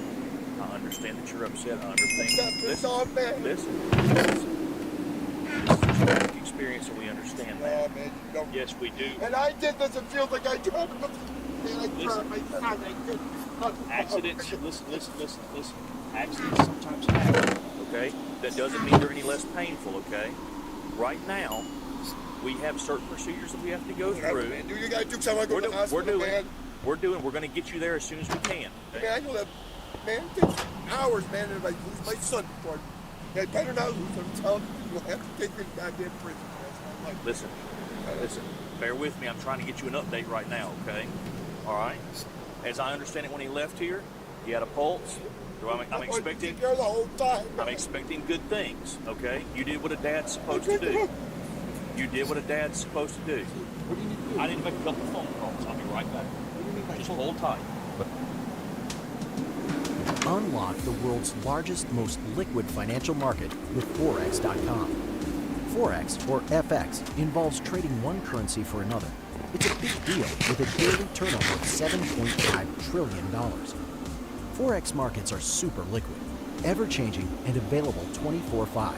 That means one thing: potential trading opportunities. Discover these opportunities with Forex.com, an award-winning Canadian broker. Explore 80-plus FX pairs and act decisively with leading platforms, exceptional execution, and low costs. Build your knowledge with comprehensive educational tools, videos, and webinars. Open a free demo account and learn the ropes in a risk-free environment. Take advantage of expert analysis, live commentary, and elite charting. Experience the pinnacle of Forex trading with a trusted Canadian broker today.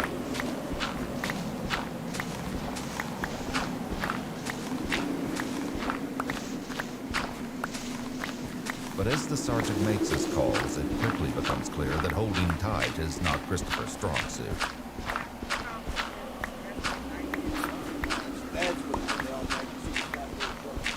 That man.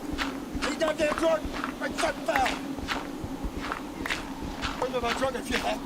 I ain't goddamn man. The pictures are bad. The baby had extensive bruising to the left side of his head, a lot of redness around his mouth.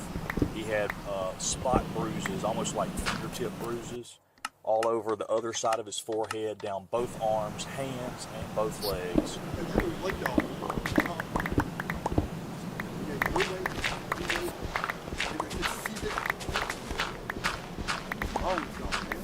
The inside of the RV is pretty dadgum nasty. They've got two other children, 2-year-old and 3-year-old inside. Not saying that, sir. I'm doing it. All I'm doing is a job. You know what I'm saying? I gotta do. No one's pointing towards that. No one's pointing. Somebody is, because I'm still sitting here. We're fixing to have to fight that.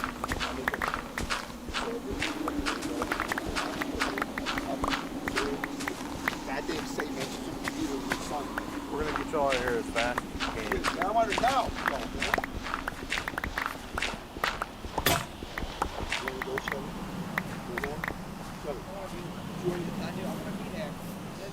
No, I need to tell you so she can go. Tell me, man, so I know what to say. How it works. It's exactly how it works. No, sir. Need what you got, she can go. We're gonna get all of y'all out of here as soon as we possibly can. The officers do their best to keep the frantic father calm, but Christopher's impatience only grows as the minutes go by. I gotta stand, man. I can't sit like this. Yeah, you want to walk right here? Sir, you can stand outside the RV here. Man, I'm getting pissed. Man, you guys, what you gotta do, right? Can't take them. Not a hostage, sir. Man, it's pain, man. Take a breath. keep it together for your family. In the meantime, Sergeant Wilcox tries to find out what's going on at the hospital. Yes, sir. Hey, what's up, Dave? Right now, they put him straight into the operator room. They're looking him over now. I'm waiting for an update from the doctor. All right, here's what's going on right now. Baby is up at the hospital. They're examining him now. He does have a heartbeat. He is alive, okay? They're checking on scans and all of that, okay? So we're doing good right now. We're doing good right now, okay? Hold together for a few more minutes. I'm gonna try and get a little bit more information. Just a little bit more information. I heard him. I know I did doing CPR. I know I heard him. Sometimes when you do CPR, no, I flipped him over I do again. understand. I had his bag. I do understand. Man, I tried to wake him up as best I could. I freaked him out, man. I get it. Oh, get up, man, please. I understand. Right now, the child is receiving the absolute best care possible. Macon is a level 1 trauma center. Give us a minute. We're going to be dealing with y'all in just a second. So you guys think we did it? No, sir, he's not saying that. Not saying that. But Christopher's suspicions about the holdup are growing, and it won't be long before he says something that escalates the situation. You guys are holding me here against my will. Against my will. That is illegal. Are we under arrest? Sir. Are we under arrest? You're not under arrest. So we can leave then, right? Not right now. Then I'm under arrest. No, sir, you're not under arrest. How can I not leave if I'm under arrest? My partner just explained it to you like my supervisor explained. There's an investigation that goes through this. Does it take hours? No, ma'am, it's not going to take hours. We've been here for 40 minutes already. How is it going to take an hour? So you're going to be done in 20 minutes? Is that what you're talking about? He's literally, they're finishing up with phone calls as we speak. Phone calls? They still have to get here. I know, and they're on the way. I can tell you they are on the way. Yes, they are on the way. Just shoot me, guys. Christopher may have meant that as an offhand remark, but the police aren't taking any chances. He just told Opitz we're going to have to shoot him. But he has confirmed with me there are firearms in the vehicle. Have him step out and talk to me. Okay. I'm going to say, hey, I'm going to give you a ride up there in my vehicle because it's faster. When he steps out of the vehicle, put him in handcuffs. Okay. Boss man. Listen, my man. Hey, you ready to go? Hospital, yes. I'm going to take you because I can't take everybody in the family. I'm going to take you the quickest in my vehicle. I'll stay with my family. Okay, my vehicle's fast. We're going to get there now. I don't care. Look, they I'll need... stay with my family. No. Listen, they need you. I get that. No, your daughter... No, you don't. No. Your baby, they need a parent up there to give parental consent. I need you there. Let us go. Then come on, let's go. All of us. I can only take one at a time. You need to tell your people to get here. It's important. They're home. Let's go. I was on the phone with him when y'all had to come over here and talk to you. I did have to. No, listen to what I'm saying. Okay? When you tell my guys about something about we're going to have to shoot you and all that, we don't... No, that's not the case. We're not doing nothing. We're doing everything right now. We're sitting here doing nothing. We're doing everything right now. We can't pee in our own house because you guys think whatever. You're all wrong, y'all. The ruse is unsuccessful, but after a detective arrives on scene to a less than friendly greeting, Just stay still. he briefly interviews the couple, reviews the evidence, and the decision is made to dispense with the games.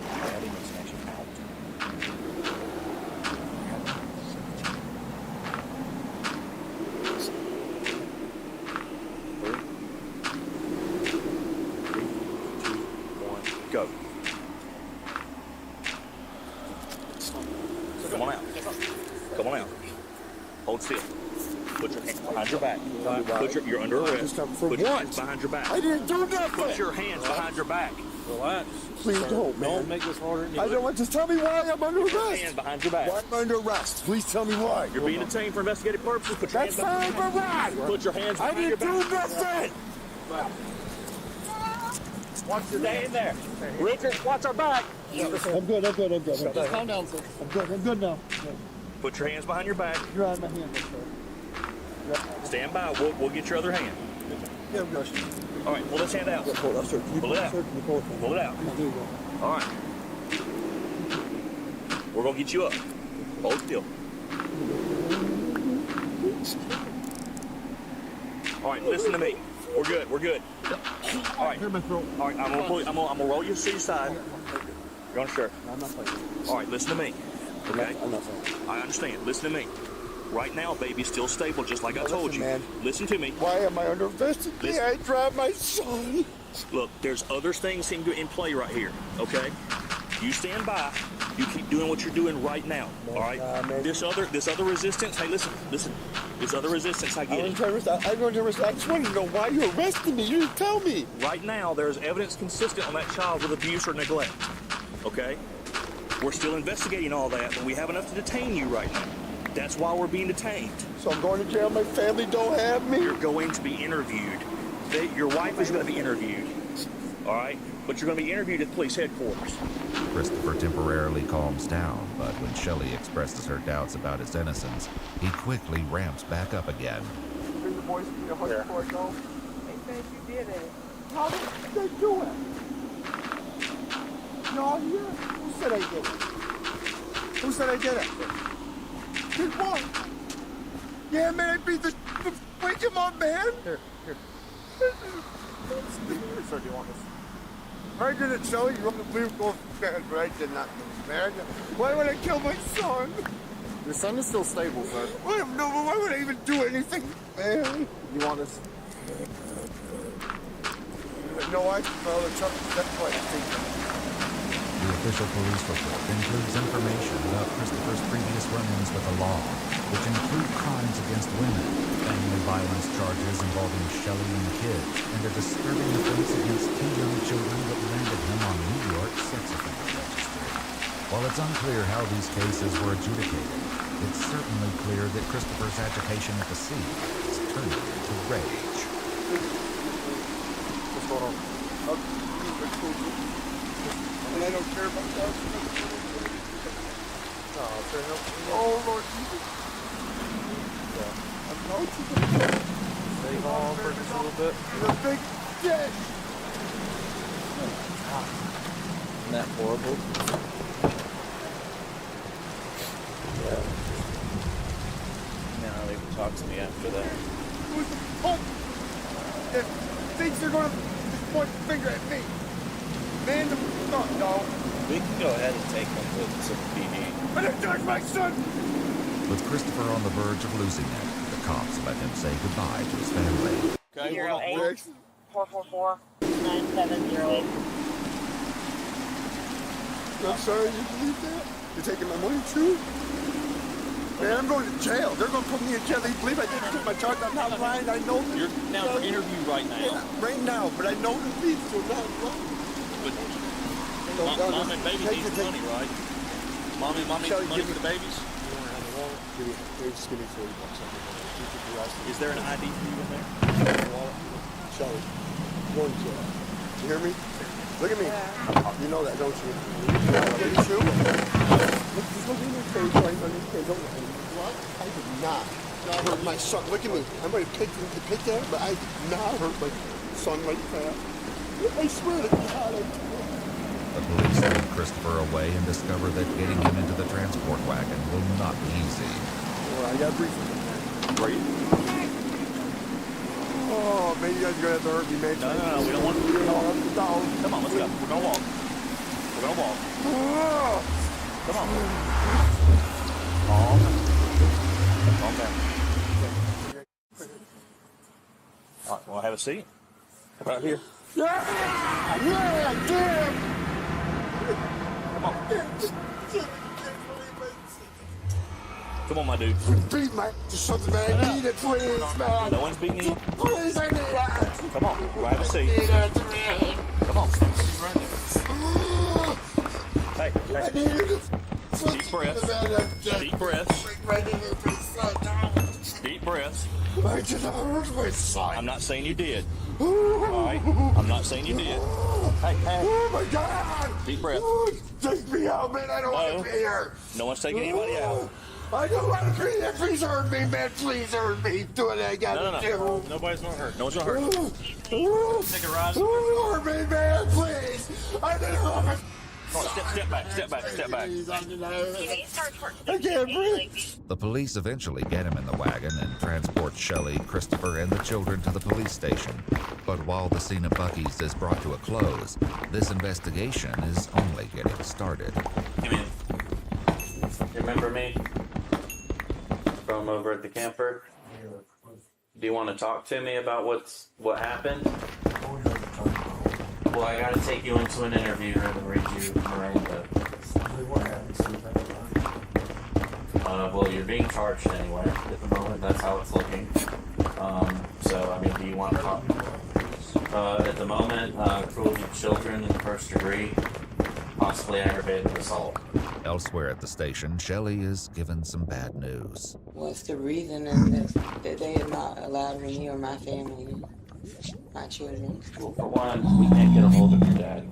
And it probably more than likely that's where they'll end up going. Because that's what they ultimately want. They want a trusted family member to watch after these kids, at least for the time being. So they don't think I'm going to put enough for my children? Right now, I think it's best if there's an environment change, if nothing else, because they cannot continue to live in an argument. I agree with you. They ask Shelley to walk with them down the hallway, where she realizes that things are about to get even worse. Miss Brooks, just stop for a minute. Turn around. Huh? Turn around for us. Just put your hands right here, okay? Why did I get that? Can y'all tell me why I'm going to jail? Yes, ma'am. Please? To put it bluntly, okay?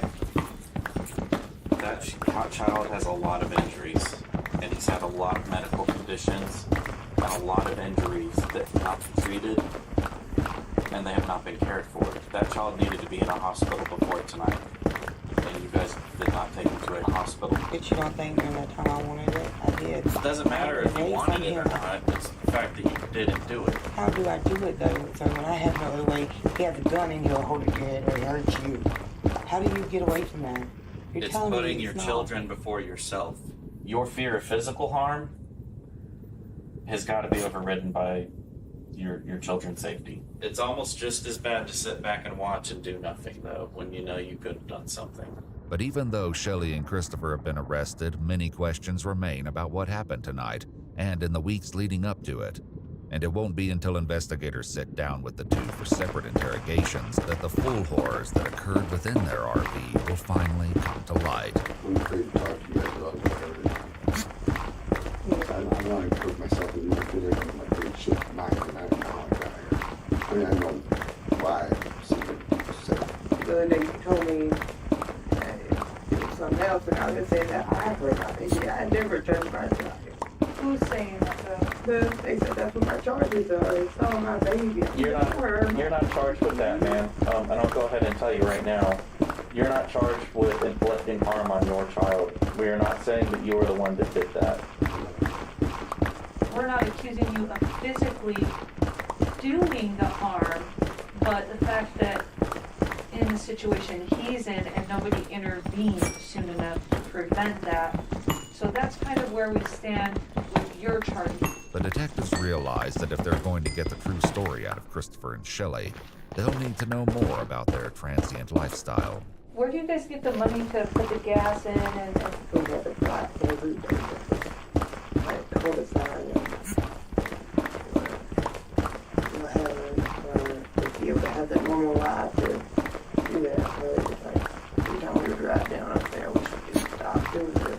We have a life like these people at this house, but like, you know, we see them play and we always have to do that. what did he say when you would ask for a more stable life? Can't do it. It's better to go. It's better to be on me. We gotta go. We gotta go. Was he paranoid? And when I say that, was he nervous about other people? Because he had previous charges to the people and always trying to hurt him because of that, and he was on it at one time. Witnesses who ran across the couple say they would often carry signs saying they lost their house in a fire, which may not be entirely false. Shelley's father tells police that Christopher torched the previous camper. The detectives dig deeper into the couple's dynamic, only to find a vault of troubling secrets buried beneath the surface. So I got a question about the inside of the bathroom door has a little damage, like There's a lot of damage right up there. We did Richard Park. what happened? Angry that day. Whatever he had at that point, he put the lock in either the bathroom, and he felt like I was going to leave that night. See where I couldn't. He'd lock in the bathroom. How would he do that? With the lock in on the door, that's what you put up. And you did that damage, not anyone else? No. I was when she was going to leave one time over some stupid or family picture. I don't know. Took it back. She wasn't inside that bathroom, locked in that bathroom though? I don't know. Why was she in the bathroom locking the bathroom? She can't lock any doors anyway. No, there's locks on it. Would she ever feel like that she couldn't leave? No, I don't know. She didn't she wants to leave. But that's not the picture Shelley paints of their relationship. Give me across my eye, punch me here, just jump on top, like if you gotta go upstairs, jump on top of me on top of the bed and holding the knife to me. When I was pregnant, give me a time. What would he say when he did stuff like that? What kind of comments would he say to you? Like you gotta look at everybody in the world, and I always kept my head down and tried. I never even looked up to even look at everybody. Looking at the body. Even at Bucky's, police were suspicious that Shelley and Christopher were not exactly equal partners. I have no doubt that the guy is better. I mean, really. I mean, if I were to have this bet my patient, I would say he's better. Well, he was born in 81, so he's 41. She's born in 96. She's half his age. It's one. I mean, yeah, I have no doubt. Can I ask you, and don't be offended by this, do you have an intellectual disability? Do you have any type of disability? You do? What do you have? I don't know if I'm gonna get to it. I just know it's hard for me to do life like normally. I always want to be somebody else because I don't understand. And So do you get disability checks? You do. How have you been spending those? he spends it. I have no control over money. So you don't even know where they're going? Shelley's mother would tell police in a later interview that Shelley's father had been in control of her disability payments until he became overwhelmed with the constant harassment from Christopher about the money. Soon thereafter, she said she believed that Christopher gained complete control over Shelley's finances. Does anybody get any disability or? Shelley does, yeah. She does? Mm-hmm. Oh, she does? How much does she get per month? I don't remember. Changes. It changes? Why does it change? All depends on the yearly thing. I don't know. She does all that. She does all that? Regardless, the detectives continue to theorize that Christopher is dominant over Shelley, which may help explain something the cops discovered in the RV on the night of the incident. Hey, sir. What's up, bud? Guess what we have? Hold on. What y'all got? Look at handcuffs. Man, those look just like mine. Look at the handcuff boards. I noticed when I came down here to Patrick's meeting, she's remember why I kept them separate. I had locked up the fixtures, scratched them, lots of play with them, and handcuffed everything. I saw it. Did he use handcuffs for anything? Huh? Handcuffs? Yeah. What did he use them for? Put on me. You there? So he was holding you there against your will. So he handcuffed you. Would he handcuff you to anything, or would he just put you in handcuffs? No, just put it on. Okay. You said he would tie you up. Would he tie your legs up too? Sometimes it depends on if he wanted to or not. It's different, like it. Shelley says that there were additional factors at play, and the detectives listened to one of the most bizarre stories of the night. And he'll be on that man. He'll be like, hush. And I said, it's not his fault. He's a child. He can talk. He said he'll be on what? So Christopher uses meth? Yeah. Okay. Was that often? Well, it went to every day now. It used to be every so often, every 6 to 8 months, sometimes basically. Every day? Did you use any of that? Not willingly, when he put it in me, and it was twice. And it's been recently, and he wanted me to start talking about it was no good. It would be better for us. And then he put it in twice, pushed it. Okay. Was it powder? or a rock? I don't know. Do you remember what it looked like? I know he did a card, but when he did it, but I think he didn't do that when he did it. But I think it was hard. It was hard when you put it in. Did it hurt? It hurt. It burned. Okay. Did he ever do that with the children at all? No, I don't do nothing. It's just me. He said it would enhance the sex. And Shelly told us that both you and her had used methamphetamine, and that can make you act outside of your normal. That was before all that. Well, Like you that could do day? things that you forget about doing, stuff that you normally wouldn't do. But if we you were didn't. doing this before this happened. Like the day before? Like weeks before. Like a week Oh. before, 3, 4. I mean, we didn't do it for 3, 4 days before that happened. In addition to the use of illicit substances, the investigators are also concerned about the firearms in the RV, which shouldn't be there considering Christopher's background, which came up at the scene. You got camera on you, do Hunt Nettler? You don't? Yeah, for the most part, legally. I'm a felon, I can't. You guys have a firearm inside of the camper as well. She has several. But you're not allowed to have access to any firearms. No, I don't know. That's her. Yeah, but you still can't be in there with them. It means that you can't have where the firearm was located at. You have easy access to it, because I mean it's in a camper. It's in her home. Correct, but if you were residing there, you cannot have access to that firearm. It's an open, easy access where it was found. According to Shelley, Christopher not only had access to the firearms, he would use them. He was holding the gun to her. It's right there. So he was supposed to be hostage? You've been holding me hostage. And then he says, if you don't come back in, if you go to your dad and then I get out, I'm coming for all you. I'm going to go to bed. At Buc-ee's, Shelley told police that this wouldn't be the last time Christopher wielded a firearm. Something down there. I can't do everything. Really? I don't know what he did. I want to feel like he takes the keys, he watches the holes in the wall.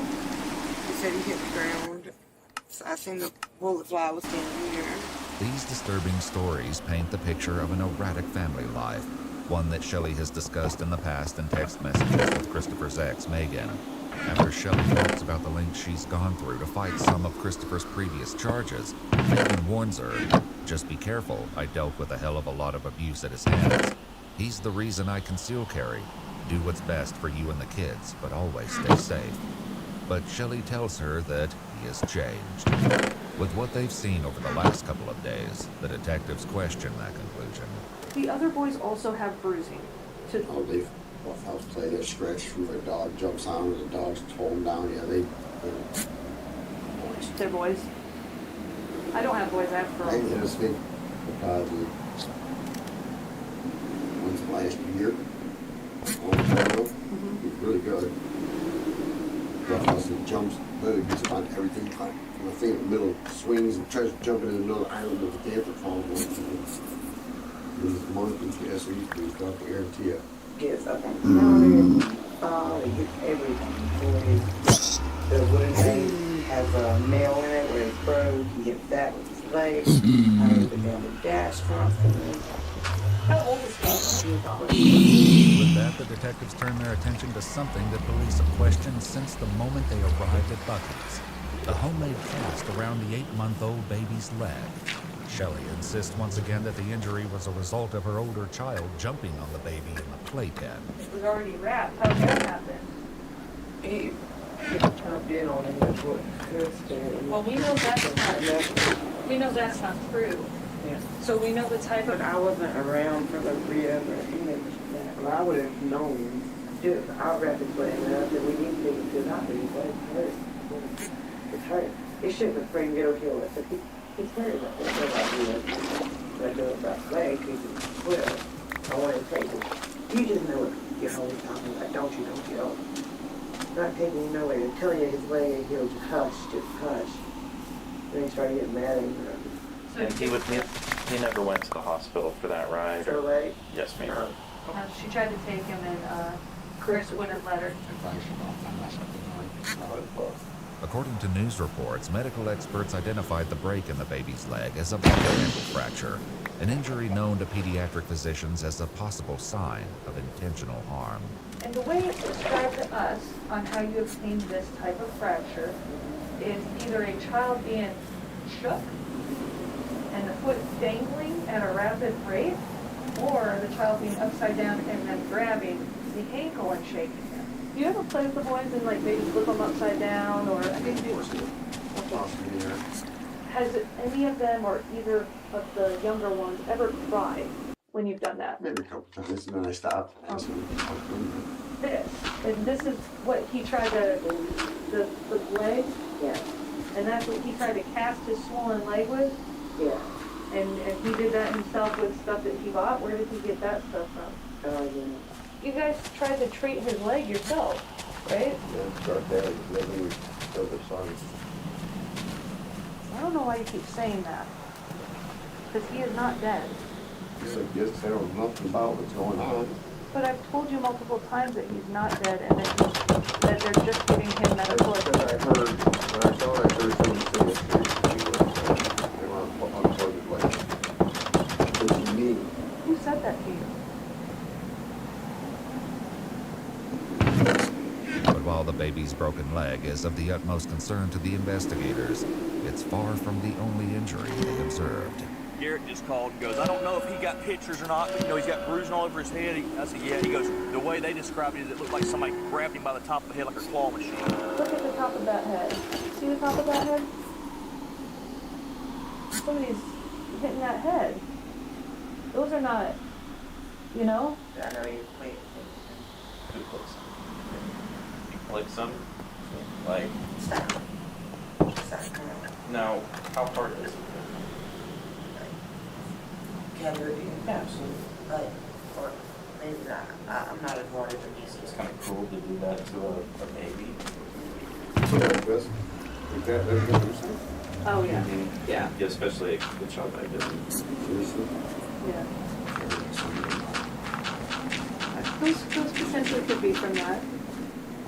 They could potentially be from that. The answers thus far have raised many red flags, but the most important questions, the ones about how the baby wound up in critical condition, are still to come. So you said that he fell. Where did he fall to? Christopher says that after Shelley went to lie down with the other boys, he prepared to give the baby a bath in the kitchen sink. I get up and look at smoke by the window, back to my scratch. Well, turn the paint on again. Go up there and set my car, and I'll sink that stuff. You know, I said, we've been stuff inside. I can't show you this off. I thought he said I had to go back. I was saying, I'm holding him, I got my vest. Clean out the sink, put stuff over, you know. Keep the water. I had a couple things I'm going to use it off and throw it down. And he jerked. And I don't know why he jerked at the time. He jerked and slipped around and grabbed him, and when I did, I went to swoop him, and I couldn't catch him. He fell in my grip. I swooped down to get him. And then he said it hit really hard. I saw him, I hit like that. Which side do you think the head, which side of the head do you think? Left side, I'm pretty sure. Left side? I'm pretty sure it is. I mean, at that time, I don't remember it too well. It happens like that. And so it was like my fault. But that's right.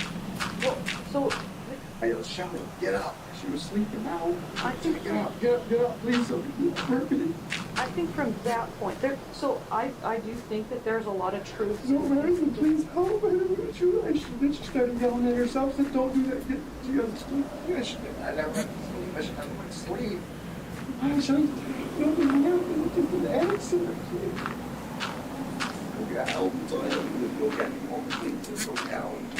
But Shelley says a couple of things aroused her suspicions when she woke up and saw what was happening. I wasn't there to towel up, but I woke up and he said that to me. I dropped him, and I was going to give him back. Why didn't you have the sink cleared? Why was there a towel? What was in the sink after you gave the other two children a bath? So I gave them a bath in the tub. Okay. I don't know what was all in the sink, but I'm going to tell you right now, I think I always had something in it, but I had to clear it out. After the fall, Chris says he did everything he could to revive the baby. This is the part that scares me the most. When I was doing CPR and with the push, that's your sweat flooded his nose, but the push, air went out back. Sometimes his lungs would not come out. I swear to God. The air would not, his lungs would not felt like I hit a wall. That's really common. No, I thought he was, that's why he jerked. He's choking. I flipped him around. I had to go, I know what to do. Nothing came out, so this jar, they pushed it a couple more. I said, yeah, that's man, it's pushed it harder. Not doing it, they kept pushing it. Blood came out, yellow stuff came out. Christopher continues to describe how he went to extraordinary lengths to provide aid to the baby. I know when I went right down here, it was slippery because he had all this stuff coming out. I swear when I moved him over to the carpet area, we have a pair of stairs that come up. He fell on the stairs, I picked him up. I didn't put him upside down, tapped down, I want to hear him cry. He's crying, please, I hear him cry, I hate to know he cry. You know, it was, that's how people put the movies. I slam him on the bottle, or their feet, make the baby cry. They tried, it didn't work. He did cry. Christopher gave several demonstrations of his aggressive rescue efforts at Buc-ee's as well, drawing a certain amount of skepticism from the police on the scene. He may know something about CPR, and he's using the choking thing where you strike the baby on the back as an excuse for the abuse. In her interview, Shelley backs up Christopher's version of events. He has some pretty bad injuries, okay? Some injuries that would indicate to us that he was either slammed on the ground or shook. Okay? When I walked in there that week, they called the ambulance that night. No, the guy that jumped about there. He was moving in the shade of all over the place. I could tell you what side the time or what way, but he was? Yeah, with the baby. Breathe, just going crazy. Well, where was he at? All in the living room, but they were in the living room in the kitchen. Please breathe, don't stop on me. And I ran out the door and called for help. In a forensic interview, Shelley's older child said his baby brother was in the hospital because, quote, my daddy whooped him. When asked how the baby was whooped, he said that his father smacked him on the floor. Back in the interrogation room, the couple is asked again about the baby's other injuries, none of which could have been caused by even the most violent CPR attempts. So I understand that you're saying that he fell, and I'm not questioning that. There are marks on the bottom of his feet, on the heels of his feet, and it's not a common injury. And we're trying to figure out where those came from. Did you guys see them though? So you did know about them? He got in a walker and scuffed his feet and toes. I know 3 weeks ago because he had a walker and was trying to push. So these her toes started bleeding on that. The toes, but we're being told that he's got some markings back here on the feet. On the heel. Yeah. It would be like if he tried to do that, he would immediately stop because it would hurt too much. The way you're explaining it? I know it's toes. So we're being told that either one of two things: an aspiration where somebody hit him with something, or a burn where somebody has burned him. Shelley can't explain the foot injuries, but Christopher is about to add another suspect to the list, his 2-year-old son. I know a lot of it. He will jump in his crib. He will hit him. There's a scar right here where the knife. Because he got him out of the crib. He'll hit the baby with lots of toys all the time. All the time. Every time we turn our back, he's in that playpen trying to take that bottle. And he bombs a lot. So these bruises on him, do you see them here? Yeah. Where would something like that come from? See him? It looks to me like somebody squeezed his hand. Maybe when he was bleeding and jerking around that night. No, these are different stages of healing. You see, this one is black and blue. This one is red. This one is really dark. This one is more green. I seen these on his head, but I've never seen them on his hand. Okay, well, let's look at his arm. Look at that bruise. He was always in a onesie too. Jean had him. long sleeve onesie? Yeah, covered the feet of him for a while. He wouldn't let him wear nails. But the excuses are doing little to further the case for innocence, particularly since this isn't the first time something like this has happened. We lost our other son at my dad's house. You lost your other son? Yeah. How long ago was that? He was 2009, I think, yeah. According to a 2019 report from the Sheriff's Office in Brantley County, Georgia, EMTs arrived at the house of Daryl Brooks, Shelley's father, in response to a call about an infant not breathing. Shelley told police that she breastfed her newborn baby before falling asleep with the baby and Christopher in the bed next to her. Police note that the nearby crib was occupied by a machete and a baseball bat.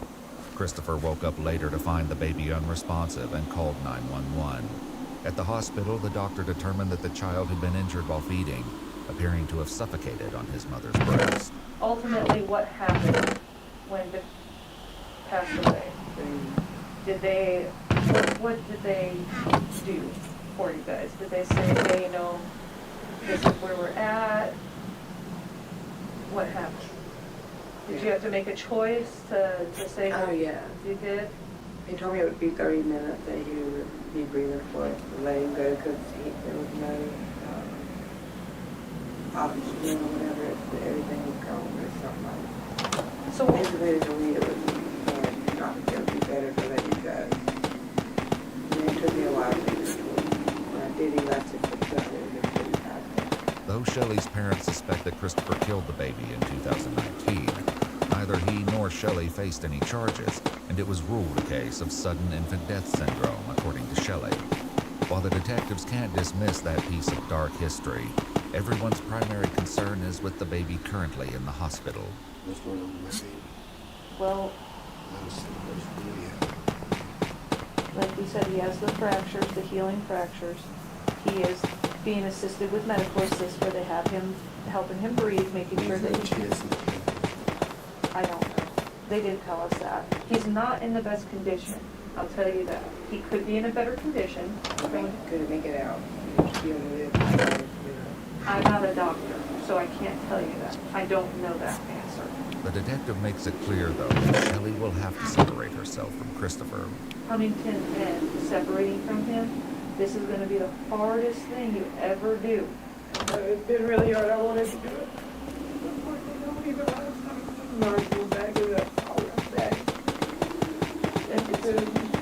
You gotta just be strong for yourself, and when you're not strong enough for yourself, be strong for your kids, okay? And Christopher, meanwhile, prepares for the worst. If you have to die, it's going to hurt twice. I lose my son, I lose my family. Sadly, on February 4th, 2022, 8-month-old Cody Palmer is pronounced dead at the hospital at 4:46 a.m., 5 days after the incident in the RV. The coroner rules his death to be caused by a traumatic brain injury. The tragic outcome is undoubtedly the last result anyone wanted, including the officers who responded that first night, who were already struggling with the horrors they'd seen. I know you got small kids. Are you okay with this?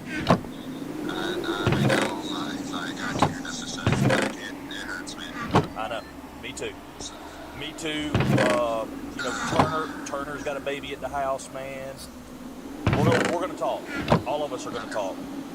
Yes, sir. All of us are gonna talk. But yeah, this is why we do what we do right here.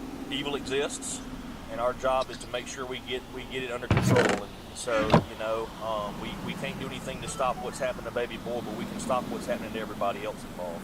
According to news reports, the couple's older 2 children were placed in foster care, where they remain together. I've been around this whole life. I've always loved children and other children. I wasn't even a part of it. I was like everybody else. We think that we know that you love your babies, and I think that the hardest part is the fear that you had in this domestic situation prevented you from doing what mothers need to do, and that is protect our babies, right? Yeah, but you don't have to be around. And then I went to shelter, I never did that. I put me and the kids through a lot to have at home, even though it wasn't denied. And I gave it all up to go back. look, you know what? Let's look forward from here. What can we do to help you? What can we do that's best for all of the children? Even my family said on that phone, I told you not to go back. On the night of Shelley's arrest, Detective Richards echoed the sentiment without mincing words. Do or die. You either save your kids or die trying. So, you know, it is what it is. Shelley Rooks was booked on first-degree cruelty to children, felony aggravated assault, and second-degree murder.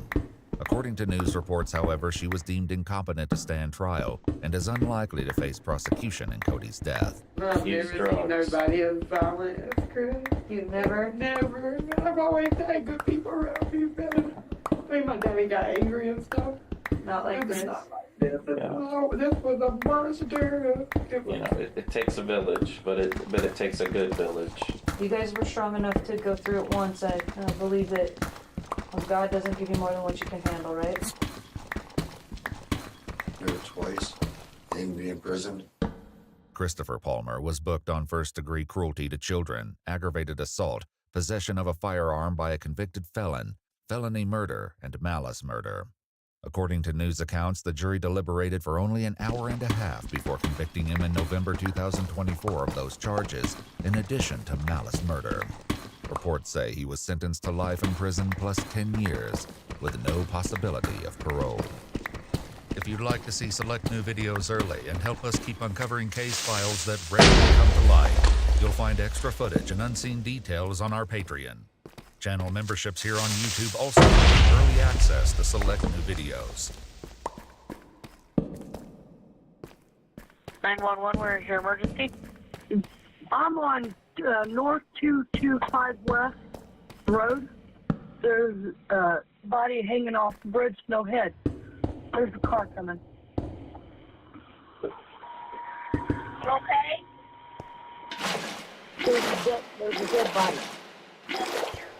Are you sure? Put all back up and all back. I'm on the phone with the cops now. Okay, she thinks it's a deer? No, it's a body. It's a body. Yeah, that's what I've seen, with no head. I'm freaking out. Okay? I've never seen something like this. On August 20th, 2020, officers responded to this bone-chilling phone call. At 5 a.m., they swarmed the Sugar Creek Bridge, and upon arrival, they were taken aback by the ghastly scene before them. What had momentarily been mistaken for roadkill was a deceased, middle-aged woman. Her body was badly bruised, her arms were bent at odd angles, and most disturbingly, her head was gone. How and where she'd been left only made the scene harder to stomach. Closer inspection revealed that she wasn't next to the bridge's guardrail. Rather, she'd been stuck underneath it, so that her upper body was splayed out on the road, while her legs hung limply off the side of the bridge. At the same time the police were working to make sense of what might have happened to their headless Jane Doe, Indiana resident Michael Parks was making a 911 call to report his wife, Hope Parks, missing. Hi, my name is Michael Parks, and me and my wife, we kind of got into an argument Tuesday, and I haven't seen her, and I'm getting worried. Okay, what's her name? Hope. Somebody picked her up. She got into a car with somebody, and they left. It was either a silver or a white, like, Honda Civic. Following this call, a sergeant from the Crawfordsville Police Department briefly spoke with Michael over the phone to get a description of his missing wife. Michael described a few of Hope's tattoos, one being a heart with his name on it. After police inspected the body's tattoos, Michael was instructed to immediately make his way to the Crawfordsville Police Department to speak further about his wife's disappearance. Only when he arrived at the station was Michael informed that the headless woman they'd found that morning matched his description of his wife. For the sake of the investigation, he was immediately escorted into an interrogation room, where the following never-before-seen footage was recorded. One thing I do, I record everything because my notes suck. I can't write with crap, so I do record everything. But one thing, what is your full name, sir? Michael Dale Parks. Interrogation rooms can be scary places, but Michael has been brought into a soft interrogation room. This is highly unusual. These soft rooms are primarily used for victims, usually children. As the grieving husband, the police may have chosen this room to offer him a bit of comfort. However, in most cases, the spouse is the prime suspect until they're cleared. If the police do suspect Michael, the choice of a soft room could then be an attempt to put him at ease. As well, the detective is making sure to alleviate any of Michael's possible concerns by telling him that the recording is for the detective's own notes. What'd you call this department now? I'm worried about her. You're worried about your wife? Yes. Okay. Why? What's going on? We've been arguing over my son for the last couple months. Okay. He's in and out of drugs. Can't keep a job. He brought drugs into the house. I kicked him out. I don't want him there. She wants him there. It got to the point where I told her to choose between me or him. One of us has got to go. Well, he left. She's been wanting him to come home. I say no. He got a speeding ticket and the proof of no insurance or whatever they call that. He has the car. It's his car. It's in my wife's name. Oh, okay. But he paid her for the car. He never took the time. I told her to give it to him, cancel the insurance. She never did. So that's how the argument started. In just the first few minutes, Michael has made several assertions that indicate possible control issues. He's cited several instances where he's told his wife what to do, rather than communicating and making decisions together. When she texted me, he asked me if I called the insurance. I said no. He said, I haven't had time. You can read it. Okay.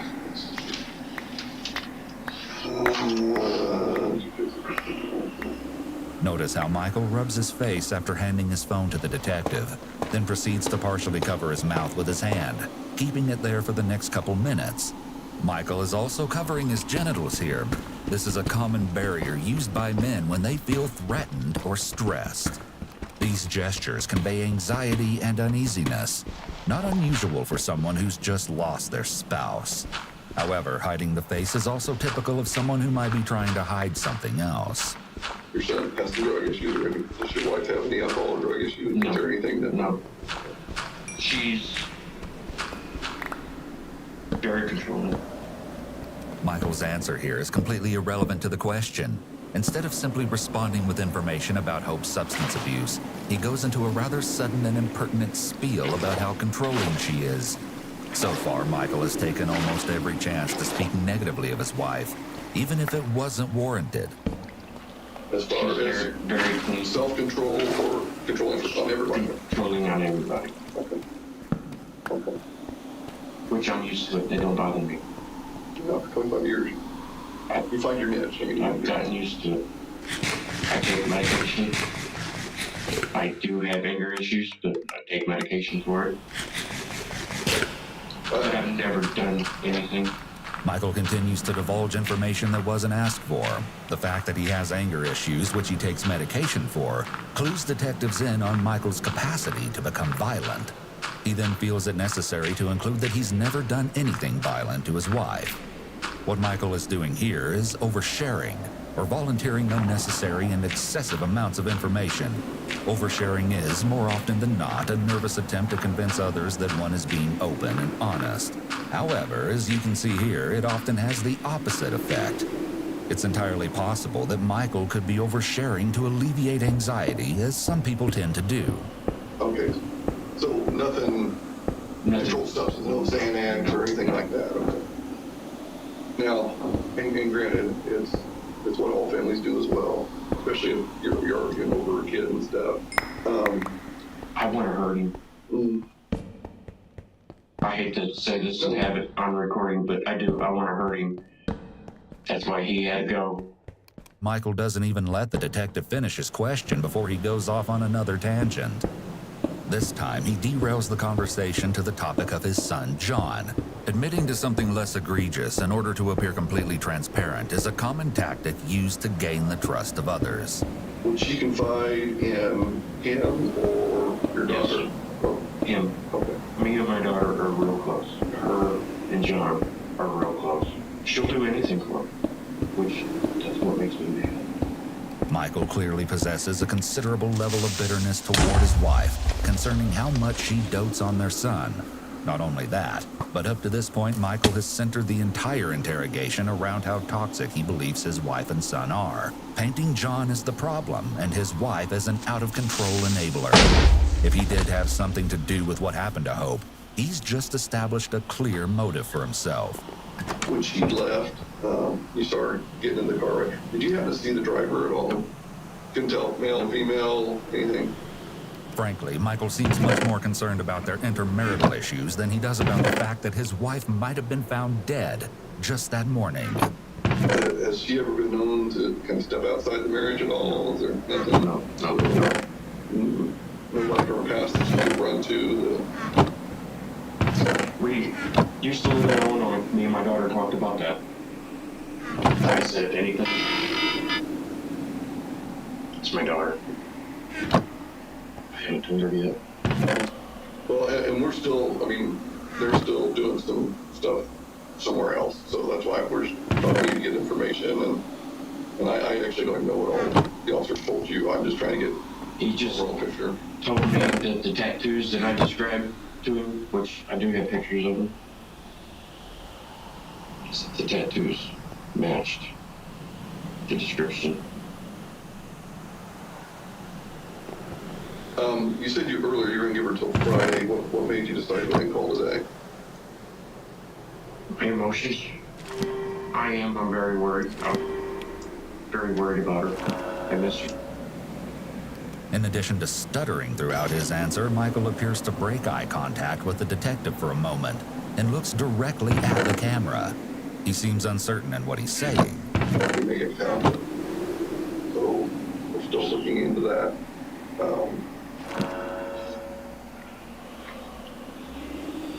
Before now, Michael has been informed that the tattoos found on the headless woman matched those of his wife. However, hearing the news again begets a distressed reaction, which is expected. He covers his mouth with his hand and looks away from the detective. He also uncrosses his leg, a shift referred to as an anchor point movement. When someone is stressed, you'll commonly see shifts in their anchor points. In the case of a person who's sitting down, like Michael, their anchor points are their legs, buttocks, and back. Though his physical reaction is appropriate, it seems oddly void of the usual overwhelming anger or sadness that you might see from someone in Michael's position. What made you think that something was had happened to her?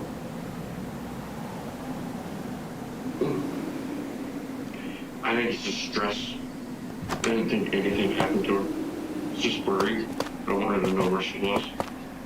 This question is at first met with silence from Michael, perhaps because it requires him to go into detail about how he feels about his wife's disappearance. He seems uncomfortable and exasperated, but he proceeds to mumble an answer from behind his hand. He's going to go over a couple papers with you as far as consent and just consent to search your house and the car, because there's some things we need to find out about her. Because like I said, I don't know her and I don't know you. Because we need to find out how she got search her car. Yeah, but I'll go ahead and let him fill that paperwork out. I'll step outside. I'll try to get some more information. Michael's body language is very important here. At the mention of needing to search their home and car, Michael begins to noticeably fidget. He rubs his face and his leg begins to shake, though he seems to catch it and get himself back under control. Michael is then left alone in the interrogation room for the next few minutes. He changes positions and fidgets quite frequently. At one point, he even puts his head in his hands. These gestures signify stress and uneasiness. What we'd like to do is be able to get consent, and we'd like to be able to get that from you. Is that something you'd be willing to do? I can bring you the car right now if you want. Normally, a search warrant is required to search someone's property.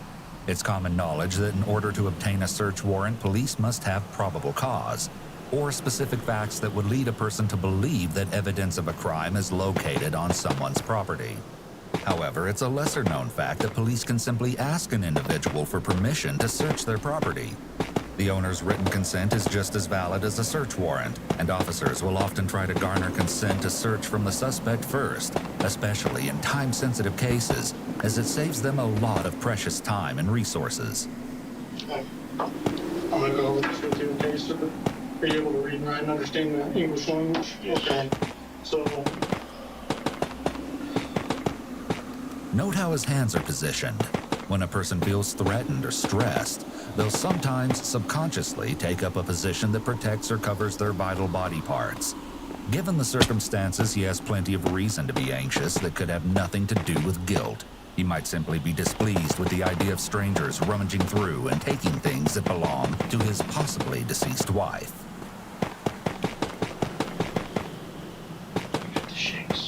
would you like a bottle of water or anything? Also, Michael's shakes are likely spurred on by intense levels of anxiety and shock that he's experiencing. Shaking is a common physical reaction to bad news. During this break in the interview, CPD officers made a beeline for Michael's residence to execute their search.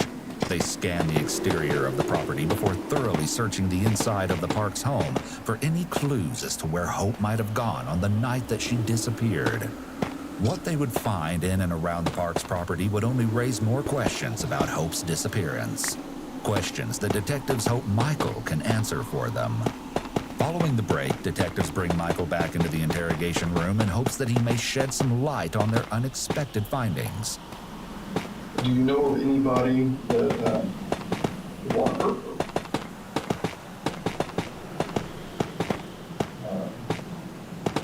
You said she wasn't close to anybody else. I mean, somebody that would be. She knows how to piss people off. She knows how to piss people off, or you know how to piss people off? No, she knows how. It's chilling that Michael can describe his wife in such a shocking and insensitive way, right after she's been found so devastatingly mangled and discarded. Perhaps he's using a bit of humor to cope with his feelings, or perhaps detectives are getting a peek into Michael's true feelings toward his wife. Part of what we were looking for, and we found some blood at your house.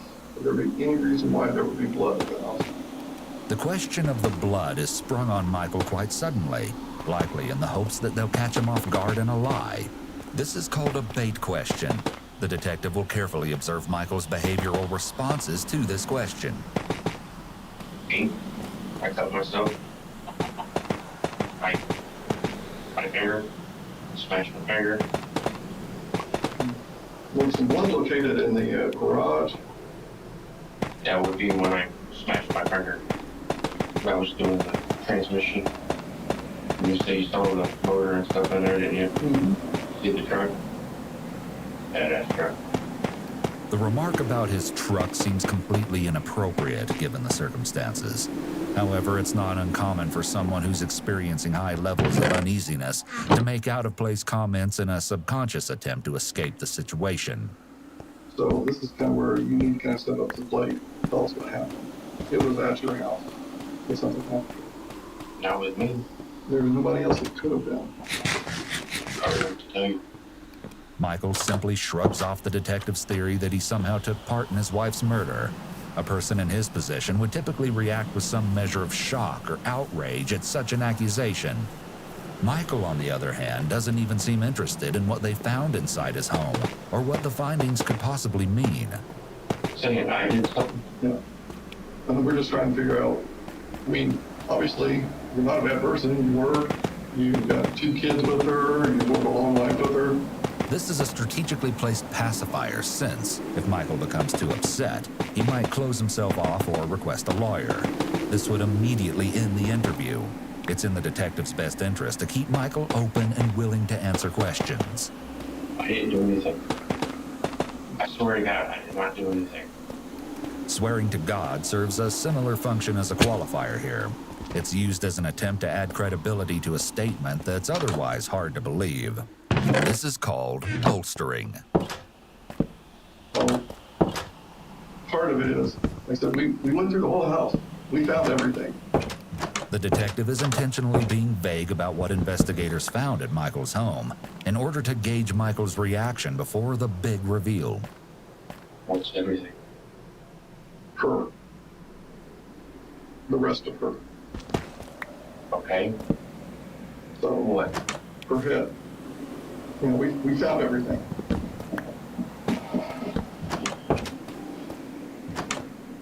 This is a critical moment in the interrogation, but caught under the microscope of what should be a bone-chilling reveal, Michael's response is rather dull. There's no immediate reaction, and the reaction he does give seems to be one of exasperation rather than shock or concern. He exhales deeply, leans back, and most notably, he covers his face once again, a move we've come to recognize as a possible attempt to hide something that the face might give away.